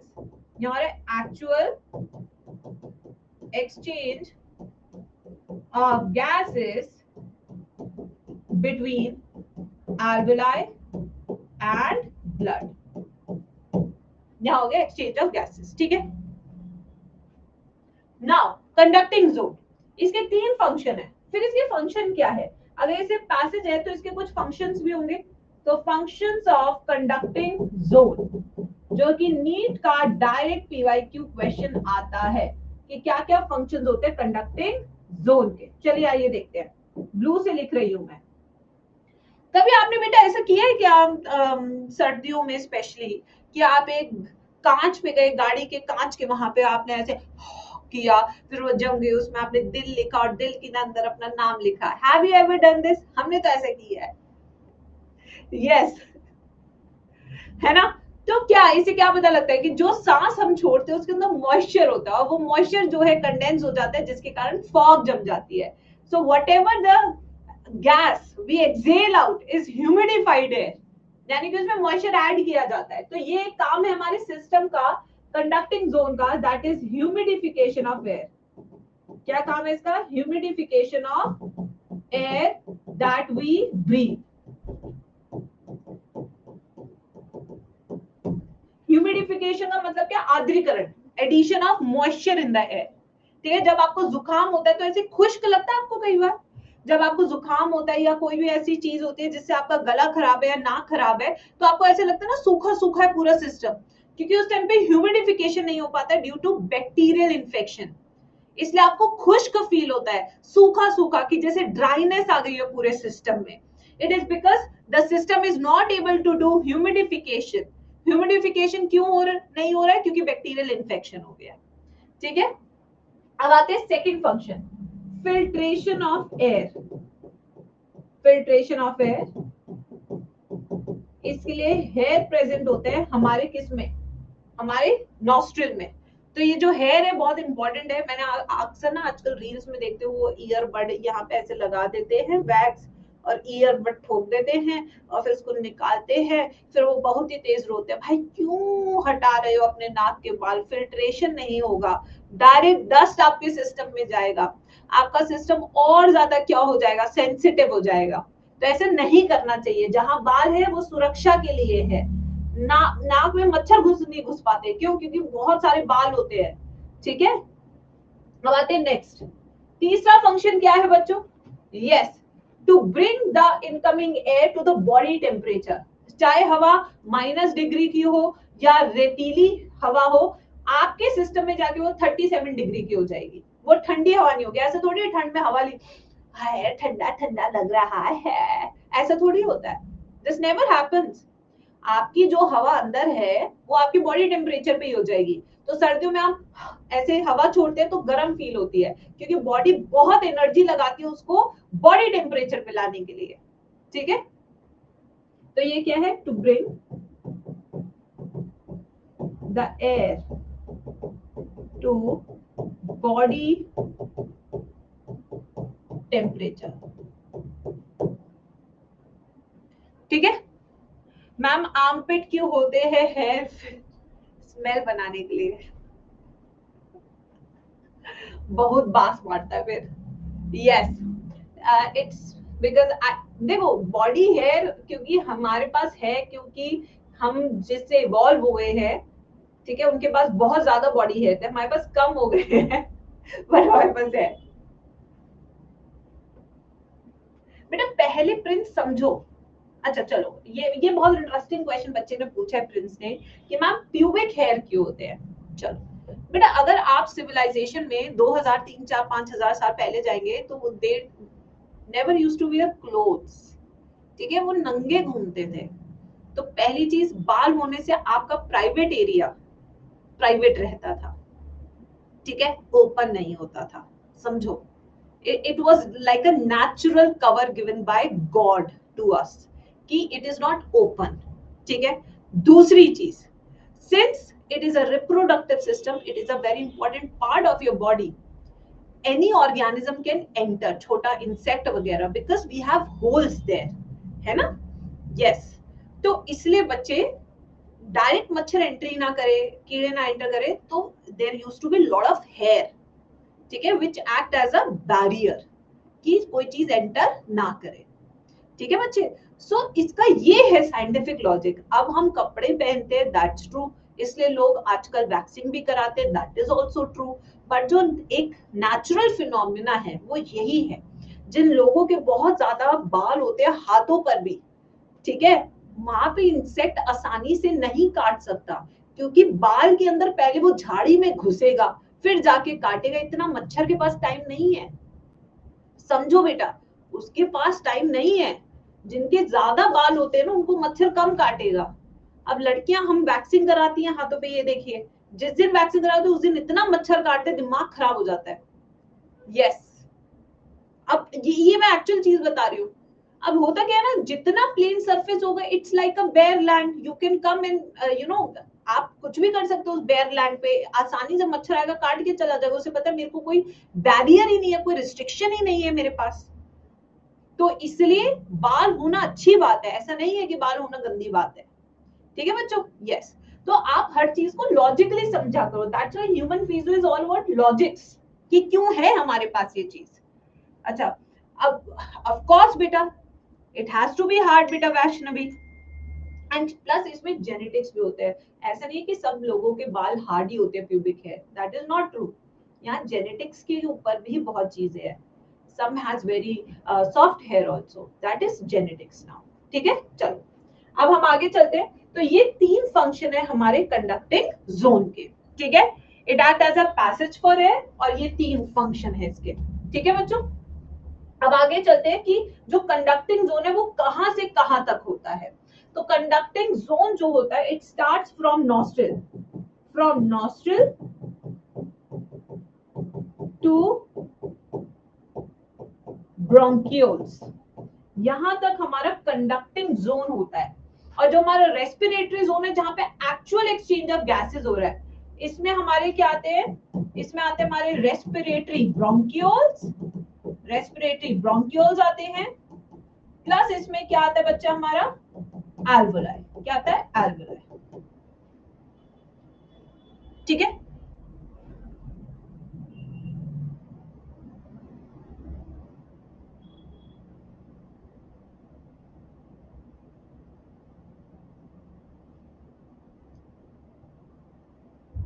लिखिए बच्चे सब, लिख लीजिए, फिर आगे हम चलते हैं नेक्स्ट स्लाइड पे।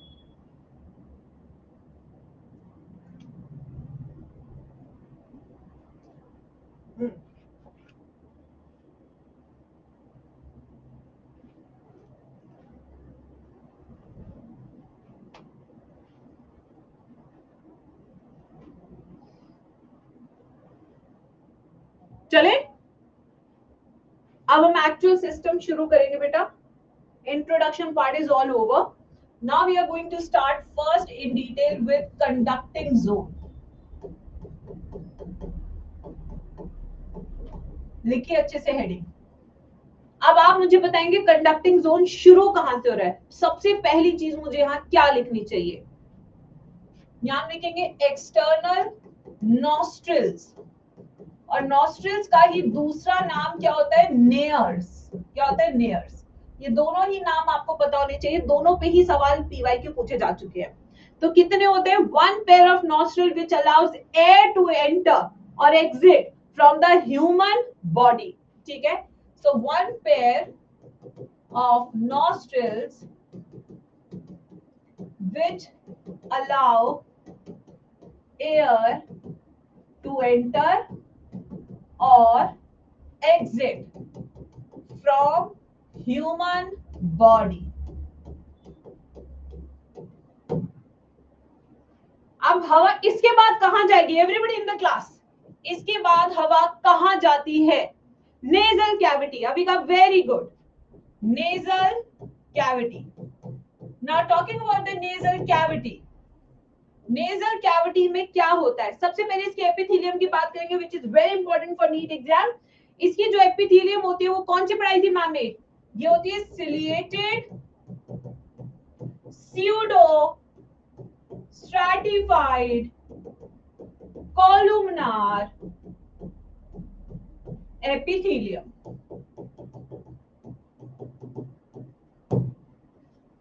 ठीक है, नाउ नेक्स्ट, आखिर इस मेम्ब्रेन में, इस एपिथेलियम में क्या क्या होता है। इनके पास होते हैं स्पेशलाइज्ड ग्लैंड्स कॉल्ड बर्मेन्स ग्लैंड। कौन से ग्लैंड्स होते हैं मेरे प्यारे बच्चों? यहाँ पे होते हैं बर्मेन्स ग्लैंड। और इस बर्मेन्स ग्लैंड का काम क्या होता है? वो चिपचिपा, चिपचिपा क्या होता है? म्यूकस सिक्रीट करना। क्या काम होता है इसका? Secretes mucus. और ये म्यूकस का काम क्या होता है? To trap dust particles. वही सूख के पतली पतली नाक बन जाती है जिसे आप निकालते हैं, ठीक है? This traps dust particles. जब भी आप किसी ऐसे एरिया में जाएंगे जहां पे बहुत ज्यादा डस्ट है, देखना बहुत ज्यादा नाक बनेगी उससे, नाक की बहुत ज्यादा। जितना आप डस्ट एरिया में जाएंगे, क्योंकि उतना ज्यादा रोक रही है ना बॉडी, उतना ज्यादा नाक बनेगी आपकी, ठीक है? Now next we have hair follicles in this membrane. Hair follicles क्या बना रहे हैं? Hair। और hair का काम क्या है? To filter air, to trap dust, to trap कीड़े कि वो अंदर ना जाए, ठीक है? ठीक है? नेक्स्ट, नाक का काम सिर्फ फिल्ट्रेशन ऑफ एयर करना नहीं होता गाइस। नाक का काम एक और होता है। वो नाक का काम एक और क्या होता है? सूंघना, छूंघना। यानी कि यहाँ पे क्या होता है? ऑल्फैक्टरी यानी कि ऑल्फैक्टरी रिसेप्टर्स, जिनका काम क्या होता है? स्मेल करना। ये एक तरह के बाइपोलर न्यूरॉन्स होते हैं। क्या होते हैं? Bipolar neurons. आपने हमेशा सुना होगा कि न्यूरॉन्स जो है कभी भी रीजनरेट नहीं करते, कभी भी डिवाइड नहीं करते, राइट बच्चों? ये बात आपने जरूर सुनी होगी, क्योंकि हर साइंस की टीचर जब भी न्यूरॉन आते हैं तो ये फैक्ट जरूर बताता है। बट हमारे नाक के न्यूरॉन्स रिप्लेस होते हैं हर 90 डेज बाद। After every 90 days our neurons are replaced, क्योंकि इतनी जल्दी डैमेज होते हैं ये, ठीक है? So they are replaced after every 3 months। Damage ज्यादा होते ना, इसलिए। तो अगर देखा जाए, नेजल एपिथेलियम की बात की जाए, नेजल एपिथेलियम में क्या क्या है? सबसे पहले कौन सा एपिथेलियम है guys? Ciliated pseudo stratified columnar epithelium. दूसरी चीज इस एपिथेलियम में क्या देखी? बर्मेन्स ग्लैंड जो प्रोड्यूस करेगा mucus to trap dust particles. Plus इसमें क्या होगा? हेयर फॉलिकल होगा जो कि अगेन फिल्ट्रेशन ऑफ एयर में हेल्प करेगा। फिर तीसरा क्या है कि इसके पास ऑल्फैक्टरी रिसेप्टर्स भी होते हैं जिनका काम होता है स्मेल करना और बताना कि कैसी स्मेल है, ठीक है? यस। तो यानी कि इस पूरी एपिथेलियम जिसके पास ये सारी चीजें, इसे क्या बोलेंगे? Nasal epithelium. क्या बोलेंगे इसे? Nasal epithelium. या इसका एक और शानदार नाम है, on the name of the discoverer, Schneiderian membrane. Schneiderian membrane भी इसे बोला जाता है। अगर ज्यादा नाक खुरचाओगे तो इस एपिथेलियम से खून आता है, तो इसलिए नाक इतनी खुरचानी नहीं चाहिए। नाक इतनी मत खुरचाया करो।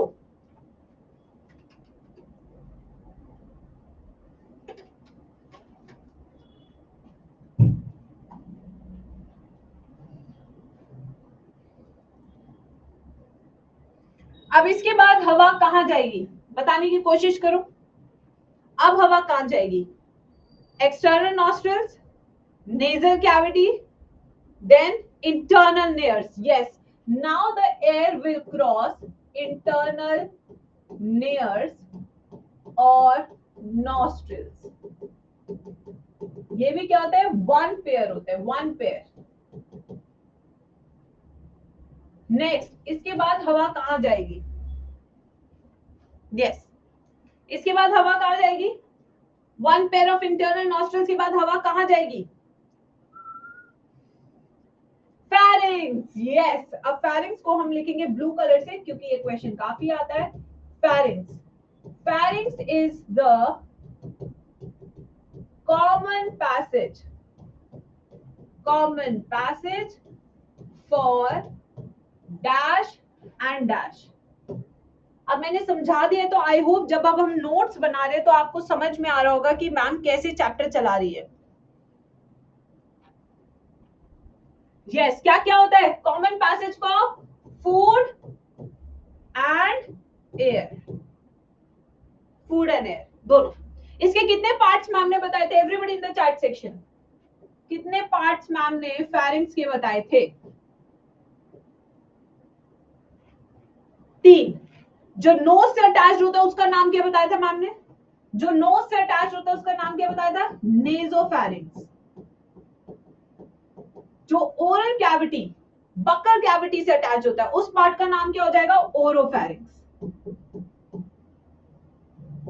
और फेरिंग्स का वो हिस्सा जिसके पास वॉइस बॉक्स होता है, लैरिंग्स होता है, उसका नाम क्या हो जाएगा? लैरिंजोफेरिंग्स। तो nasopharynx receives opening of nostrils, internal nostrils. Oropharynx receives opening of oral cavity, and laryngopharynx have larynx, which is voice box.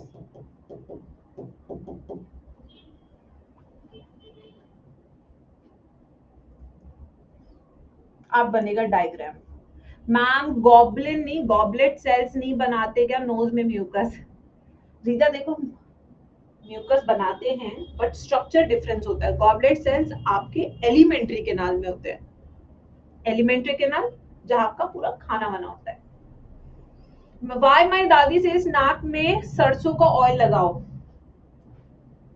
Okay, for moisture, lubrication. If your nose is dry then it is very hard for you to take air, इसलिए lubrication के लिए। जिनको टट्टी नहीं आती है उनके भी कहते हैं कि पीछे तेल लगाओ जिससे कि बॉडी आराम से खिसक जाए।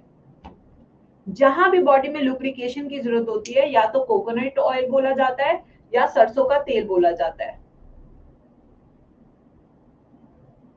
यस,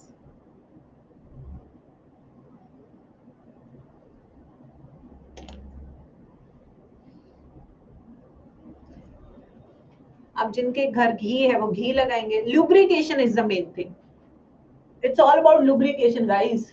अब लुब्रिकेशन के लिए आप कोई भी ऑयल यूज कीजिए, घी यूज कीजिए, जो मन करता है यार सब यूज कीजिए आप। हाँ हाँ, चलो चले चले आगे। मैम आपको शर्म नहीं आती ना? नहीं बेटा बस, लो मैंने आज फिर शर्म पहन ली। अब मैं कैसे पढ़ाऊं? तुम कहते हो तो मैं शर्म पहन लेती हूँ बार बार। चलो, हो गया।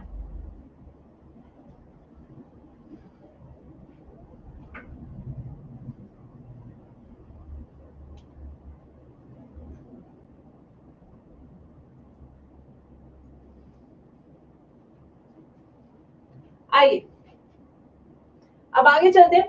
अब आगे हम डिटेल में पढ़ेंगे लैरिंग्स वाले पार्ट को। ठीक है बच्चों, जो डायग्राम मैंने रफ सा बनाया था अब उसका अच्छा डायग्राम हम बनाएंगे वॉइस बॉक्स का।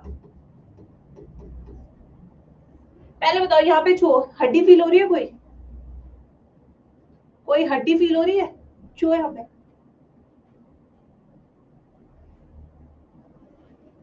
हो रही है? तुम्हें हड्डी फील हो गई यहाँ पे? तुम डॉक्टर मत बनना बस, मैं बता रही हूँ तुम कुछ भी बनना, तुम डॉक्टर मत बनना। कौन सी हड्डी फील हो रही है तुम्हें यहाँ पे? नालायकों की फौज। हायोइड बॉइंट यहाँ पे होती है, यहाँ थोड़ी होती है। कार्टिलेजेस है सारी यहाँ पे। और क्या, तभी तो गला दबा के मार देते हैं क्योंकि हड्डी है ही नहीं प्रोटेक्शन के लिए। यहाँ पे पेट में ही क्यों चाकू मारते हैं? क्योंकि यहाँ पे हड्डी नहीं है, आराम से मर जाता है इंसान। यही क्यों दबाते हैं? पता है हड्डी नहीं है, आराम से दबाया जा सकता है, कार्टिलेजेस है। दिमाग नहीं लगाते बिल्कुल भी क्लास में।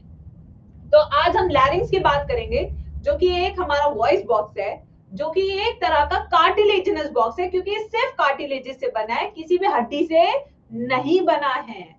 ठीक है, यस। चलो अब यहाँ पे सुंदर सा डायग्राम बनाएंगे सब मेरे प्यारे बच्चे, आ जाओ। नोआ लुब्रिकेशन मतलब चिकना करना, इसे इंग्लिश का मतलब लुब्रिकेशन नहीं पता इसे भाई, कई बार मुझे भी हैरान कर देते हो तुम लोग, ये बात तो है, कई बार तो मैं भी हैरान हो जाती हूँ तुम्हारी ऐसी हरकतों से।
चलो बनाओ। ओहो, कल्पमिया, कल्पटुया, क्या बात है, क्या बात है, क्या बात है, क्या बात है।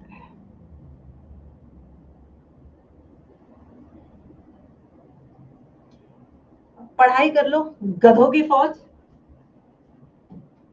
टेस्ट आता है तो रोने बैठ जाते हो।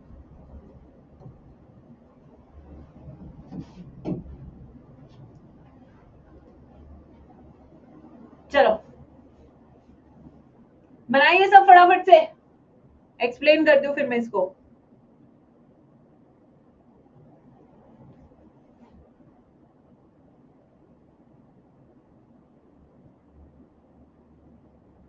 ये डायग्राम बनाना है क्या बेटा यशवर्धन? थोड़ा अपने हाथ को चला लिया करो क्लास में।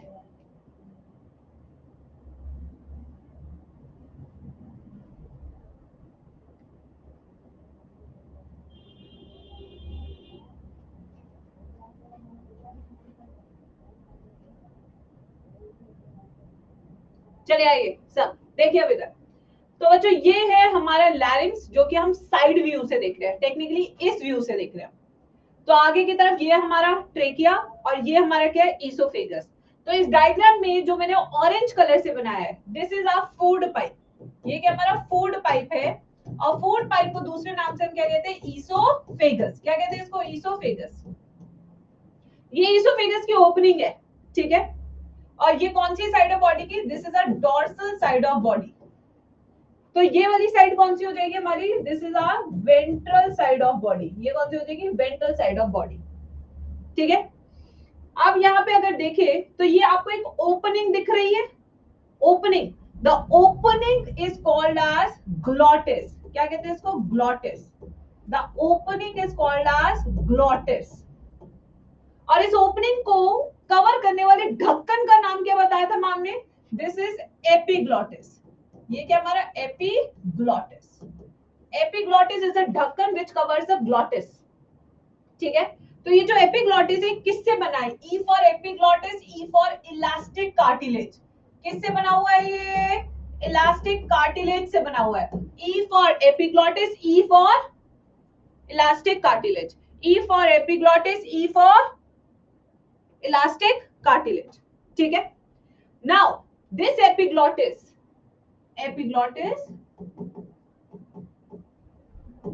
covers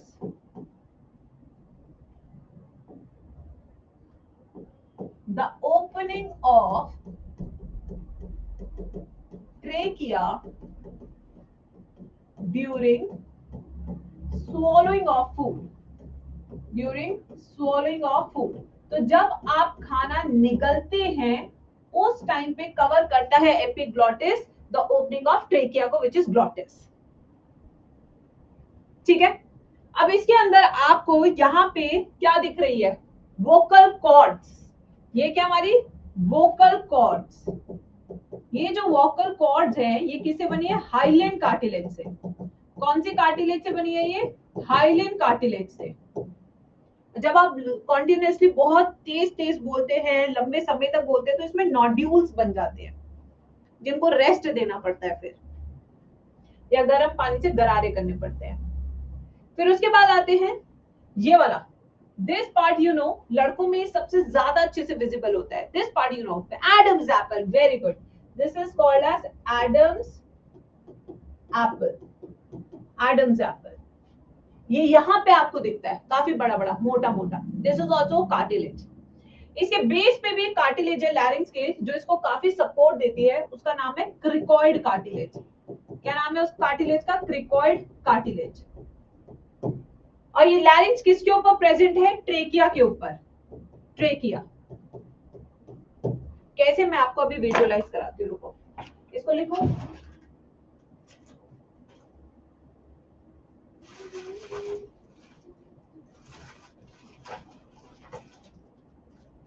Okay. So I'll take a bottle in this case. Okay, bachcha. So I think this can be the best example. Everybody please see the location of larynx and trachea. This is very important. इसका तो 3D भी नहीं है. आप देख रहे हैं ये इसकी ओपनिंग है. Everybody can see the opening. सब ओपनिंग देख पा रहे हैं. तो ये ओपनिंग का नाम क्या हो जाएगा? ग्लॉटिस. क्या हो जाएगा ओपनिंग का नाम? ग्लॉटिस. और यहाँ पे ये ट्रेकिया है, इसके ऊपर आपको रिंग्स भी दिख रही होंगी. Everybody can see these rings.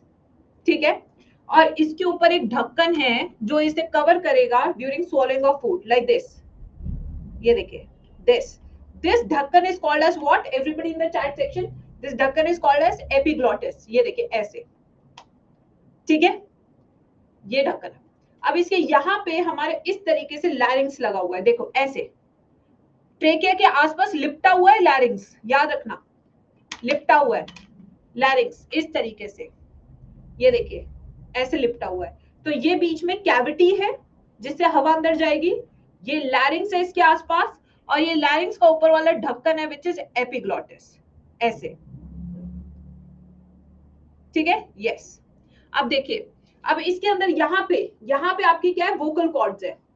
यहाँ पे अंदर की तरफ आपकी वोकल कॉर्ड्स है. तो जब भी आप सांस बाहर छोड़ते हैं तो आवाज प्रोड्यूस होती है. देखिए, सांस लेने से कभी आवाज नहीं आती है. नहीं, छोड़ते वक्त हमेशा आवाज बनती है. ये देखिए, तो इसलिए यहाँ पे वोकल कॉर्ड्स होती है. आई होप आपको थोड़ा बहुत समझ में आया हो इससे बच्चे. इस तरीके से आपका लैरिंक्स प्लेस्ड होता है. ठीक है. अब यहाँ पे क्या है? हाँ जी, यहाँ पे ये हमारी ट्रेकिया की ट्रेकियल रिंग्स. कौन सी रिंग्स होती है ये मैं अभी डिटेल में बताऊंगी नेक्स्ट स्लाइड पे. Tracheal rings. अब आइए इसके बारे में लिख लेते हैं. लैरिंक्स क्या है? एक तरह का कार्टिलेजिनस वॉइस बॉक्स है जो कि 9 कार्टिलेजेस से बना है. ठीक है. वोकल कॉर्ड्स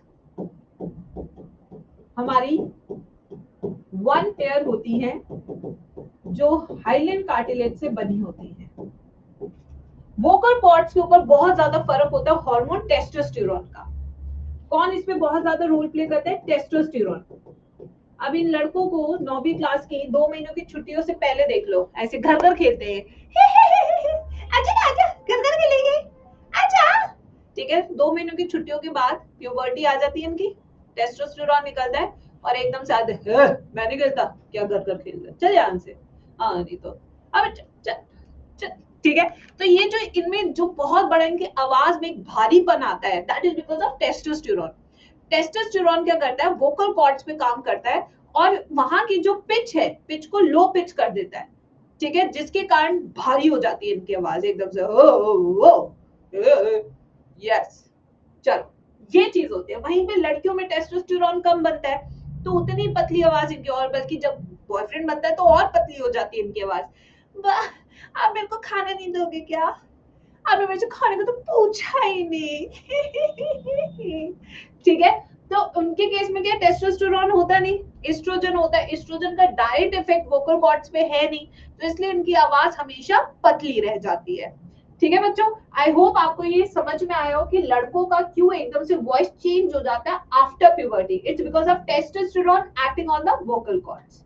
ठीक है, so testosterone acts on vocal cords to produce low pitched voice.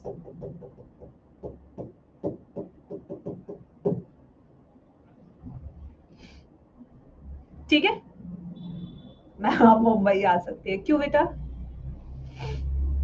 वहीं पे फीमेल्स में, फीमेल्स के केस में वॉइस कैसी रहेगी? हाई पिच्ड वॉइस रहेगी। तो इंग्लैंड में क्या होता था, वहां पे ऑर्केस्ट्रा बहुत चलता था पहले इंग्लैंड में। ठीक है, हर नौटंकी चीज वहां बहुत चलती थी। तो वहां पे क्या होता था, लड़कों को ऑर्केस्ट्रा में सिखाया जाता था उनकी आवाज पे ऐसे। फिर लड़के जवान हो जाते थे, उनकी आवाज भारी हो जाती थी, और भारी होने के बाद ना फिर वो ऐसे नहीं गा सकते थे, फिर वो गाते थे तो ऐसे। ठीक है, फिर वो कहते थे। तो इसलिए नालायक क्या करते थे, इन लड़कों को कैस्ट्रेट कर देते थे कि टेस्टोस्टेरोन बने ही ना। सोचो कितनी शुद्धि कर देते थे उनकी, बताओ जरा, ऐसा थोड़ी होता है। यस, कितनी गलत बात है। इस बात पे कोई आवाज नहीं उठा रहा, बताइए। कोई भी वीडियो नहीं बना रहा है, एक भी इन्फ्लुएंसर ने वीडियो नहीं बनाई आज तक। तो ऐसे किया जाता था। चलिए अब आगे चलते हैं, बना लीजिए डायग्राम, लिख लीजिए सारी चीजें।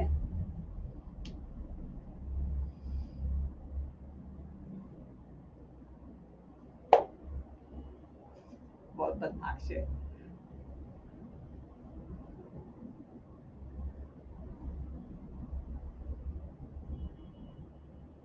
चले आगे। अब हम चलेंगे ट्रेकिया पे। आ जाओ बच्चों। नेक्स्ट इसके बाद लैरिंग्स के बाद हम करेंगे, लैरिंग्स कौन सा नंबर चल रहा था? डी। लैरिंग्स लैरिंग्स हो गया। अब हम करेंगे ई। ई हमारा है ट्रेकिया। लिखिए बच्चों, ट्रेकिया वेरी इंपॉर्टेंट। तो सबसे पहले इसका डायग्राम बना लेते हैं, ठीक है।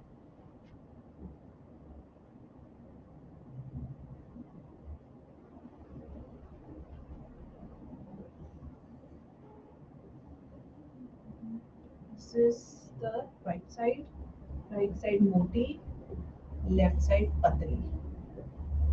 अच्छा, ये बनाने की जरूरत नहीं है, लंग्स।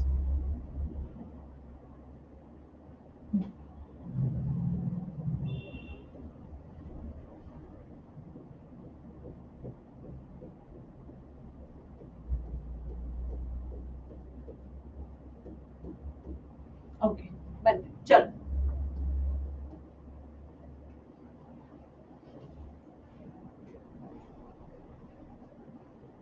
मैंने तो आज तक नहीं देखे। क्या मैम, कुछ गर्ल्स में एडम एप्पल क्लियरली दिखता है, पतली होती है ना ज्यादा, इसीलिए।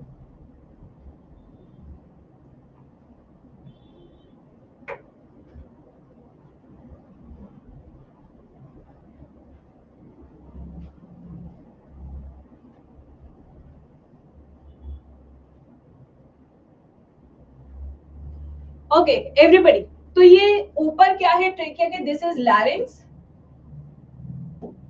This is your trachea. Trachea is also called as what? Wind pipe. Wind pipe. सबसे पहले इसके एपिथेलियम के ऊपर आएंगे, क्योंकि एक क्वेश्चन नीट में आ चुका है। इसका एपिथेलियम सेम है, ciliated,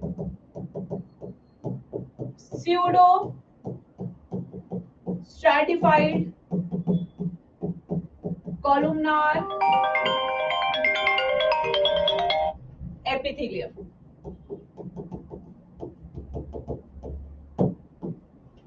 Now this trachea has got C-shaped incomplete cartilaginous rings.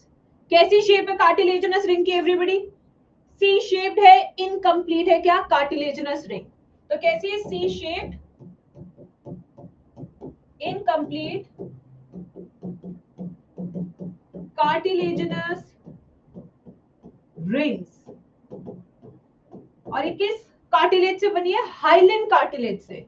किससे बनी है, हाइलिन कार्टिलेज। अब आप कहेंगे मैम ये क्यों होती है, ये बताओ ना। जिससे कि आपस में ट्रेकिया की वॉल चिपक ना जाए, कोलैप्स ऑफ ट्रेकिया ना हो जाए। अगर दोनों वॉल्स आपस में चिपक गई तो हवा आएगी और जाएगी कहां, जैसे कि गुब्बारा, गुब्बारे को फोड़ते हैं तो चिपक जाता है, बस ऐसे ना कोलैप्स हो जाए। To prevent collapse of tracheal wall. अब आप कहेंगे मैम फिर सी शेप्ड क्यों होती है, पूरी बना देते, ओ शेप्ड बना देते, सी शेप क्यों। अगर पीछे भी रिंग होगी तो पेरिस्टाल्सिस नहीं हो पाएगी, पीछे क्या है, ईसोफेगस। ठीक है, behind trachea is oesophagus, that's why rings are incomplete। उसको तो पेरिस्टाल्सिस करना है ना। Now this trachea divides at dash level, this is called carina, carina। ठीक है, बेबो में बेबो दिल मेरा ले लो। ठीक है, तो ये जो हमारा ट्रेकिया है, trachea divides into primary bronchi at the level of fifth thoracic vertebrae।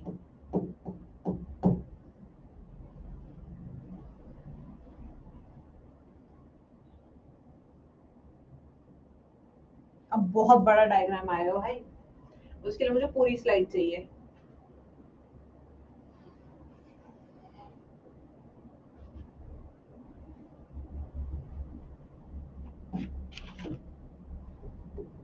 Lungs और पल्मोन्स, काफी बड़ा डायग्राम बनेगा, तो इसलिए खूब सारी जगह लेके ही भाई मैं कहूंगी बनाना। बहुत लेबलिंग है, काफी बड़ा डायग्राम में, इसलिए। मैम बस अब बेटा सृष्टि, आप मुझे नहीं बताती कब बस होगा, कब चालू होगा। सुबह क्लास की नहीं है, इसके बाद कोई क्लास है नहीं, बेशर्मी की लिमिट तुम्हारी है नहीं। नीट का एग्जाम निकालने आई हो या पता नहीं क्या करने आई हो, फिर कहोगे मैम ऐसे बोलते हो। सीबीएसई तो पढ़ा नहीं रही, कॉम्पिटेटिव एग्जाम पढ़ा रहे हैं, और चैप्टर भी इतना इंटरेस्टिंग है। नहीं, जब आपने सुबह से क्लास आपने ली नहीं है, अभी आपकी इसके बाद कोई क्लास है नहीं, फिर भी आप बस कह रही हैं, तो ये तो बेटा लूजर एटीट्यूड है बिल्कुल।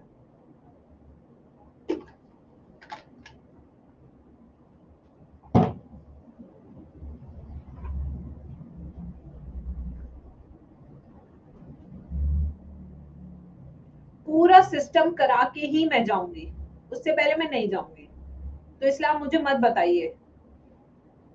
काफी बड़ा चैप्टर है, अगर अच्छे से पढ़ाया जाए चैप्टर को।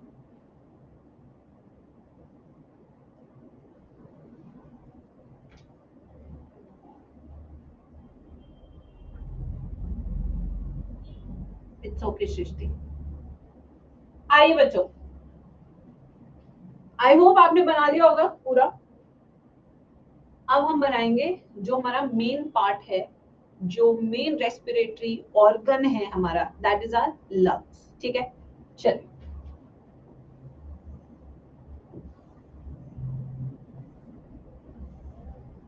ये हमने बनाया trachea, primary bronchi.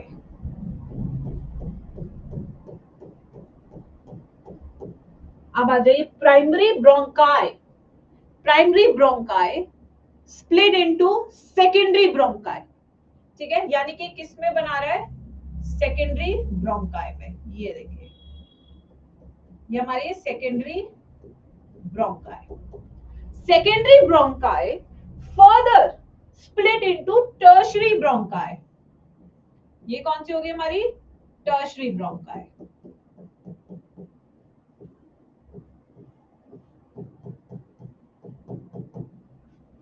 Now tertiary bronchi splits into bronchioles.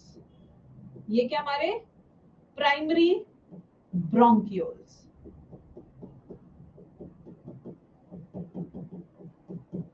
Primary bronchioles further split into terminal bronchioles with no cartilaginous rings. देखो एक बार मैं कंफर्म कर लूं टर्मिनल ब्रोंक्यूल्स का. हाँ, इनके पास में स्मॉलेस्ट डायमीटर होते हैं. Now these terminal bronchioles finally leads into alveoli.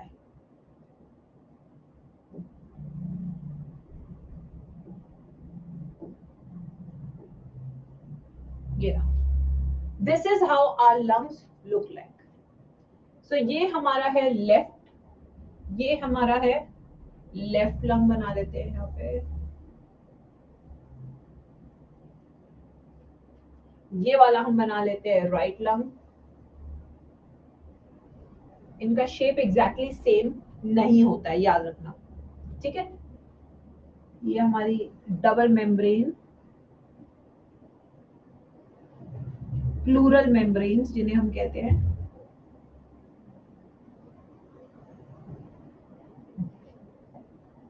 इसके नीचे हमारा फ्रेनिक मसल यानी कि डायफ्राम. डायफ्राम का दूसरा नाम, बीच में होल जहां से पास करेगी आपकी ईसोफेगस, होल को कहते हैं हियाटस. ये पूरा एरिया मीडियास्टिनम, जिसके अंदर आपका दिल होता है जो कि लेफ्ट साइड टिल्टेड होता है. इसलिए जब भी शादी विवाह होता है तो लड़के के लेफ्ट साइड पे ही हमेशा लड़की को बिठाया जाता है, क्योंकि जहां दिल झुका होता है वहीं पे ही बिठाया जाएगा लड़की को, कि इसका दिल कहीं और ना झुक जाए. निकम्मा है एक नंबर का. ठीक है. ये ज्ञान आपको सिर्फ मेरी ही क्लासेस में मिलेगा.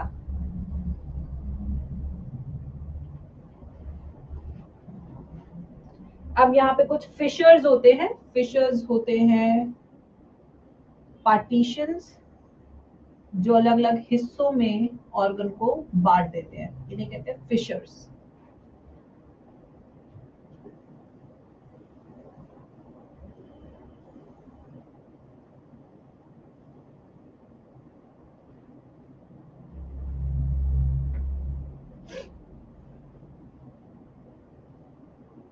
हाँ सही में. हमेशा उस साइड क्यों बिठाए जाते हैं पंडित जी? लेफ्ट साइड हमेशा लड़की बैठेगी, राइट साइड हमेशा लड़का बैठेगा, क्योंकि लेफ्ट साइड झुका होता है दिल. और पंडित जी को भी पता है वहां लड़की को नहीं बिठाया तो लड़के का दिल साली पे ना आ जाए, इसलिए precaution is better than cure. बनाइए डायग्राम, फिर लेबलिंग स्टार्ट करेंगे इसके. वहां पे तो कमाल कर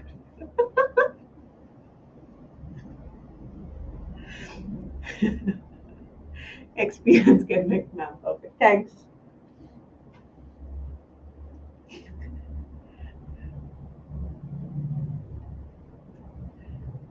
लड़के का दिल बेटा हमेशा अपने पति की तरफ ही झुका होता है, लड़कियों का दिल.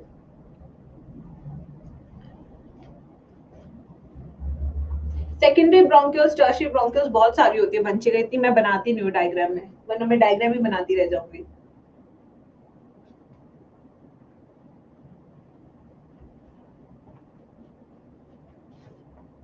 तो जेनजी को सारी बकवास बात करनी है सिवाय पढ़ाई के.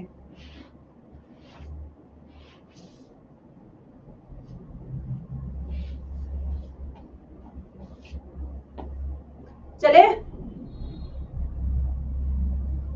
लेबलिंग स्टार्ट करें guys.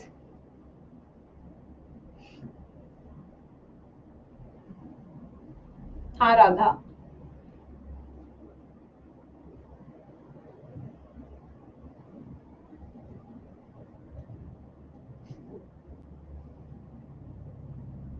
Ma'am lung swollen type लग रहा है, तो बेटा डिफ्लेटेड लंग बना दे. फूला हुआ मत बना, तो चिपका हुआ बना।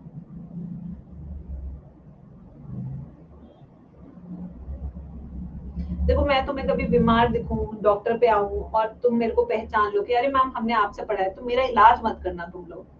मुझे तुम पे भरोसा नहीं है, तुम खुद कह देना मैम हमसे नहीं हो पाएगा, आप चले जाओ। ठीक है?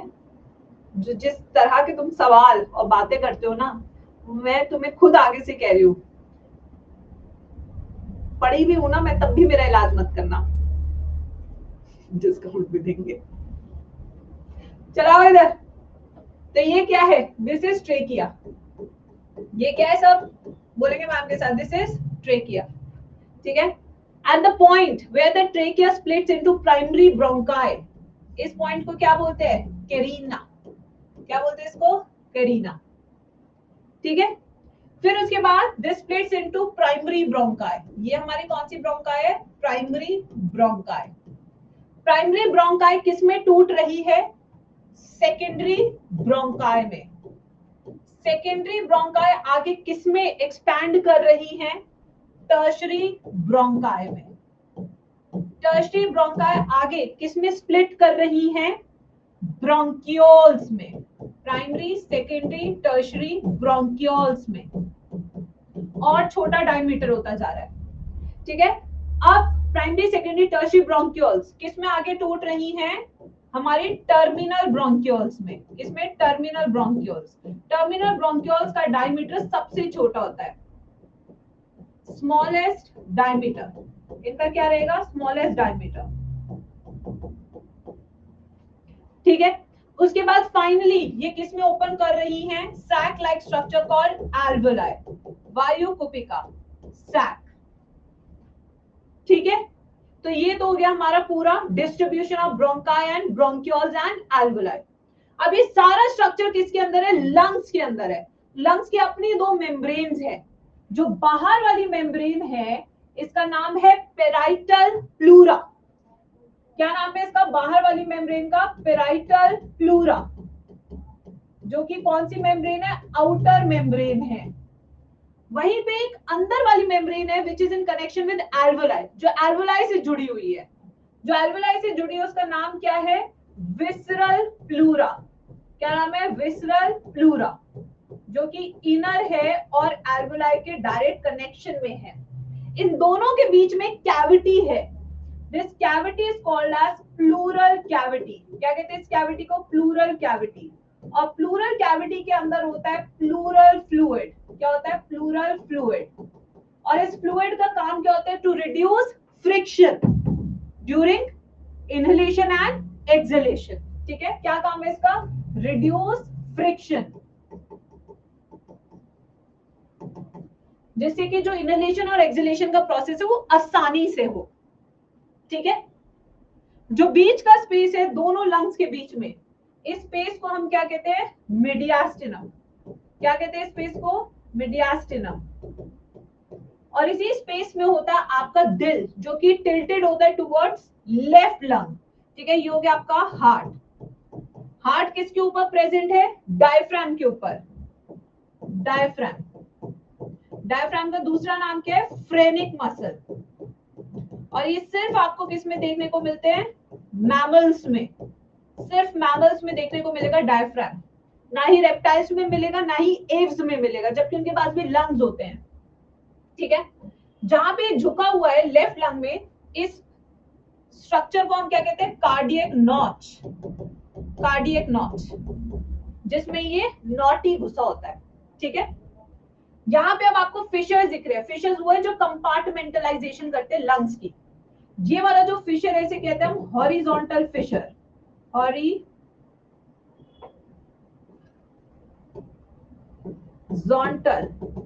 फिशर। और जो ये नीचे वाला है इसे हम कहते हैं ओब्लिक फिशर। जो ऊपर वाला लोब है इसे हम कहेंगे सुपीरियर लोब। बीच वाले को हम कहेंगे मिडल लोब। और सबसे नीचे वाले लोब को हम कहेंगे इंफीरियर लोब। तो राइट लंग में कितने लोब्स हैं? राइट लंग में आपके पास 3 लोब्स हैं। जबकि लेफ्ट लंग की अगर बात करें तो यहाँ पे सिर्फ 2 ही लोब्स हैं क्योंकि एक ही फिशर है, ओब्लिक फिशर।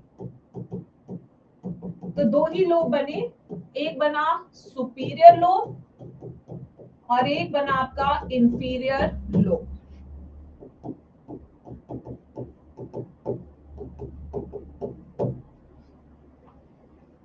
कहा था ना बहुत सारी लेबलिंग है इस डायग्राम में। कार्डियक नॉच लेफ्ट लंग में होती है, ये ऐसा घुमा देने वाला स्ट्रक्चर होता है जिसमें हार्ट अंदर चला जाता है। बेसिकली लेफ्ट लंग जगह बनाते हैं दिल के लिए कि दिल तू भी आ जा। हाँ इजी बहुत है।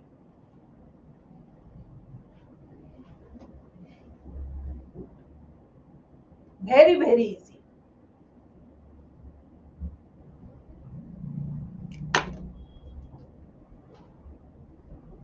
मैम लेफ्ट में 2 क्यों? अब बेटा ये तो अब ऐसे गॉड गॉड क्रिएशन है भाई।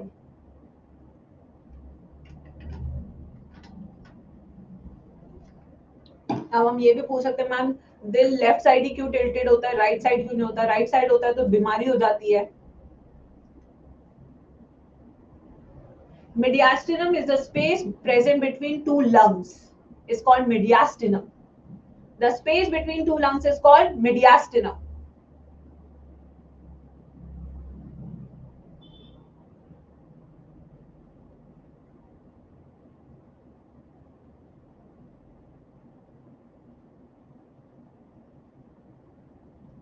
नोट्स बन गए? चले आगे। बेटा उन्नति आपके लिए तो आज से ही स्टार्ट है।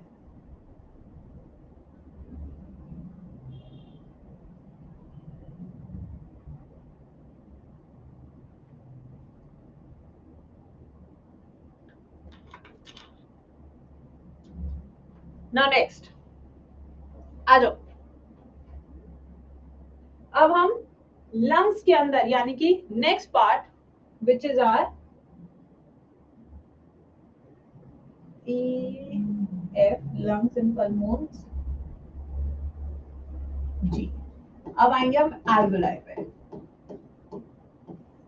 जो हमारा किसका पार्ट है? रेस्पिरेटरी जोन का। आएंगे सर्फेक्टेंट पे भी आएंगे। ठंड रखा सब पढ़ाएगी मैम, इतना उतावले ना हो। जब जब जो जो टॉपिक आएगा मैम सब बताएगी मेरे प्यारे बच्चे, बट टॉपिक आने पर।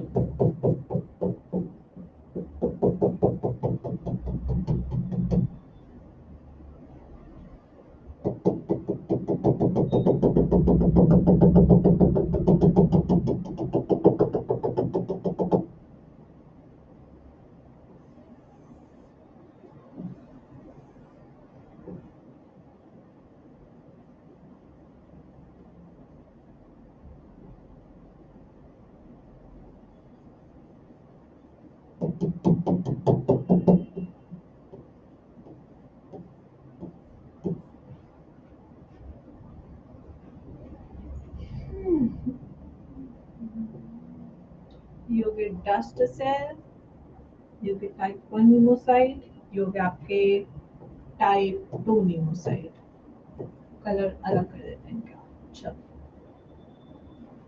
बनाओ फिर समझाते हैं। मैम चैप्टर आज ही एंड हो जाएगा। यस बेटा बिल्कुल सही पकड़े चंचल, आज एंड हो जाएगा। थैंक्स बेटा, it's such a big motivation for me.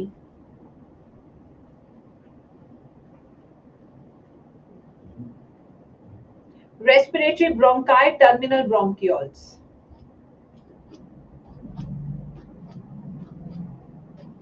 मेरी क्लासेस 10 AM तब तक होगी जब तक एनडी सर वापस नहीं आ रहे।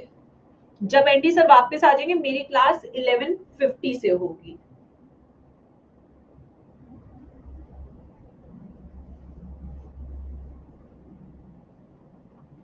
Okay बच्चों, so now we have reached to the end part of the system, that is our alveoli. तो ये हमारा alveoli है, this is our alveolar cavity.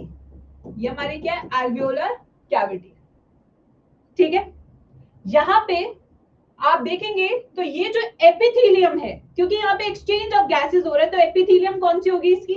Alveoli की एपिथेलियम कौन सी होगी बच्चों? एल्वेओलाई की एपिथेलियम होगी हमारी सिंपल स्क्वामस एपिथेलियम।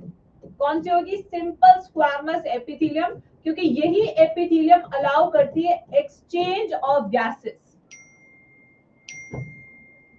ठीक है, एक्सचेंज ऑफ गैसेस। तो यहाँ पे अगर आप देखें तो यहाँ पे दो तरह के सेल्स आपको मैं बता दूं, ये हमारे टाइप 1 नीमोसाइट्स, टाइप 1 नीमोसाइट्स, और दूसरे हमारे ये type 2 pneumocytes. Type 1 type 2 pneumocytes. ठीक है, जो टाइप 1 नीमोसाइट्स है इनका काम है एक्सचेंज ऑफ गैसेस। क्या काम है इनका? Exchange of gases. जबकि टाइप 2 नीमोसाइट्स का क्या काम है, कोई बता सकता है? अभी एक बच्चा क्वेश्चन भी पूछ रहा था इसके अराउंड। अरे इसको क्या हो गया? हाँ, टाइप 2 नीमोसाइट का कोई फंक्शन बता सकता है? Type 2 secretes lecithin, they secrete lecithin, और lecithin here act as surfactant, और इस सर्फेक्टेंट का काम क्या है? To reduce surface tension. इसका मेन पर्पस क्या है? टू रिड्यूस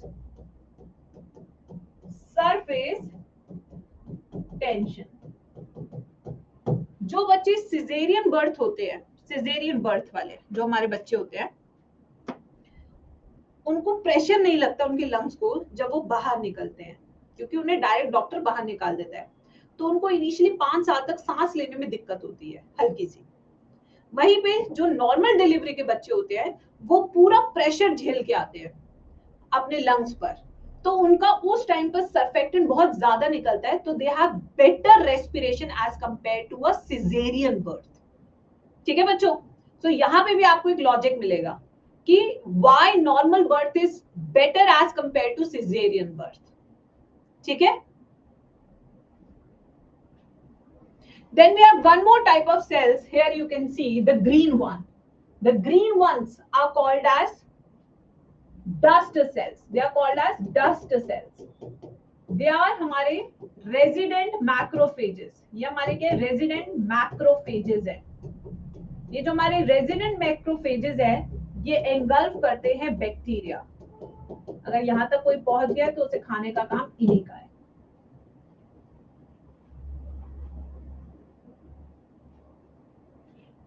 तो जब हमारा ये वाली प्रॉब्लम होती है, this is called respiratory distress syndrome, RDS होता है इस प्रॉब्लम का नाम, जो बच्चों में देखी जाती है।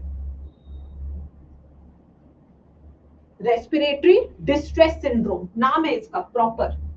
ये हमारा बेसमेंट सब्सटेंस, ये हमारा ए सेलुलर इन नेचर है। उसके बाद ये हमारी क्या है? ब्लड कैपिलरी, और ये ब्लड कैपिलरी की क्या है? Endothelium of blood capillary.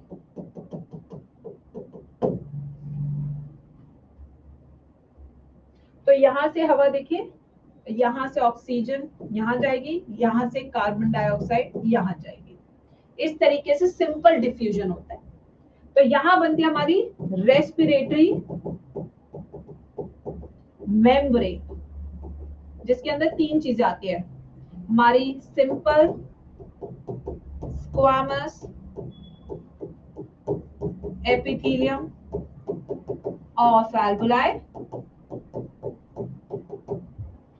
दूसरा आता है बेसमेंट सब्सटेंस, और तीसरा आता है हमारा एंडोथीलियम ऑफ ब्लड कैपिलरी। इन तीनों की मिला के थिकनेस क्या होती है? Less than 1 millimetre thickness. जितनी कम थिकनेस होगी उतना ज्यादा डिफ्यूजन होगा।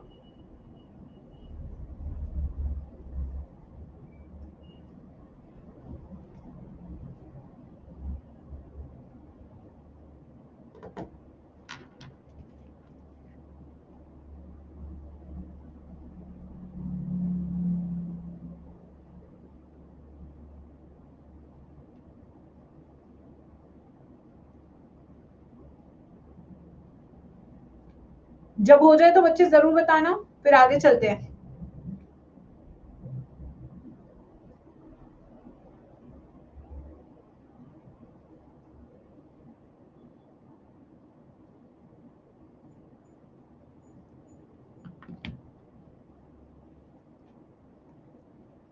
डन बच्चों,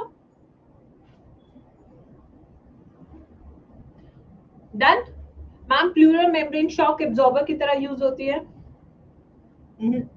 आपको शॉक एब्जॉर्बर के लिए आपके पास रिप केज होता है proper, less than 1 millimetre thickness, 1 millimetre thickness.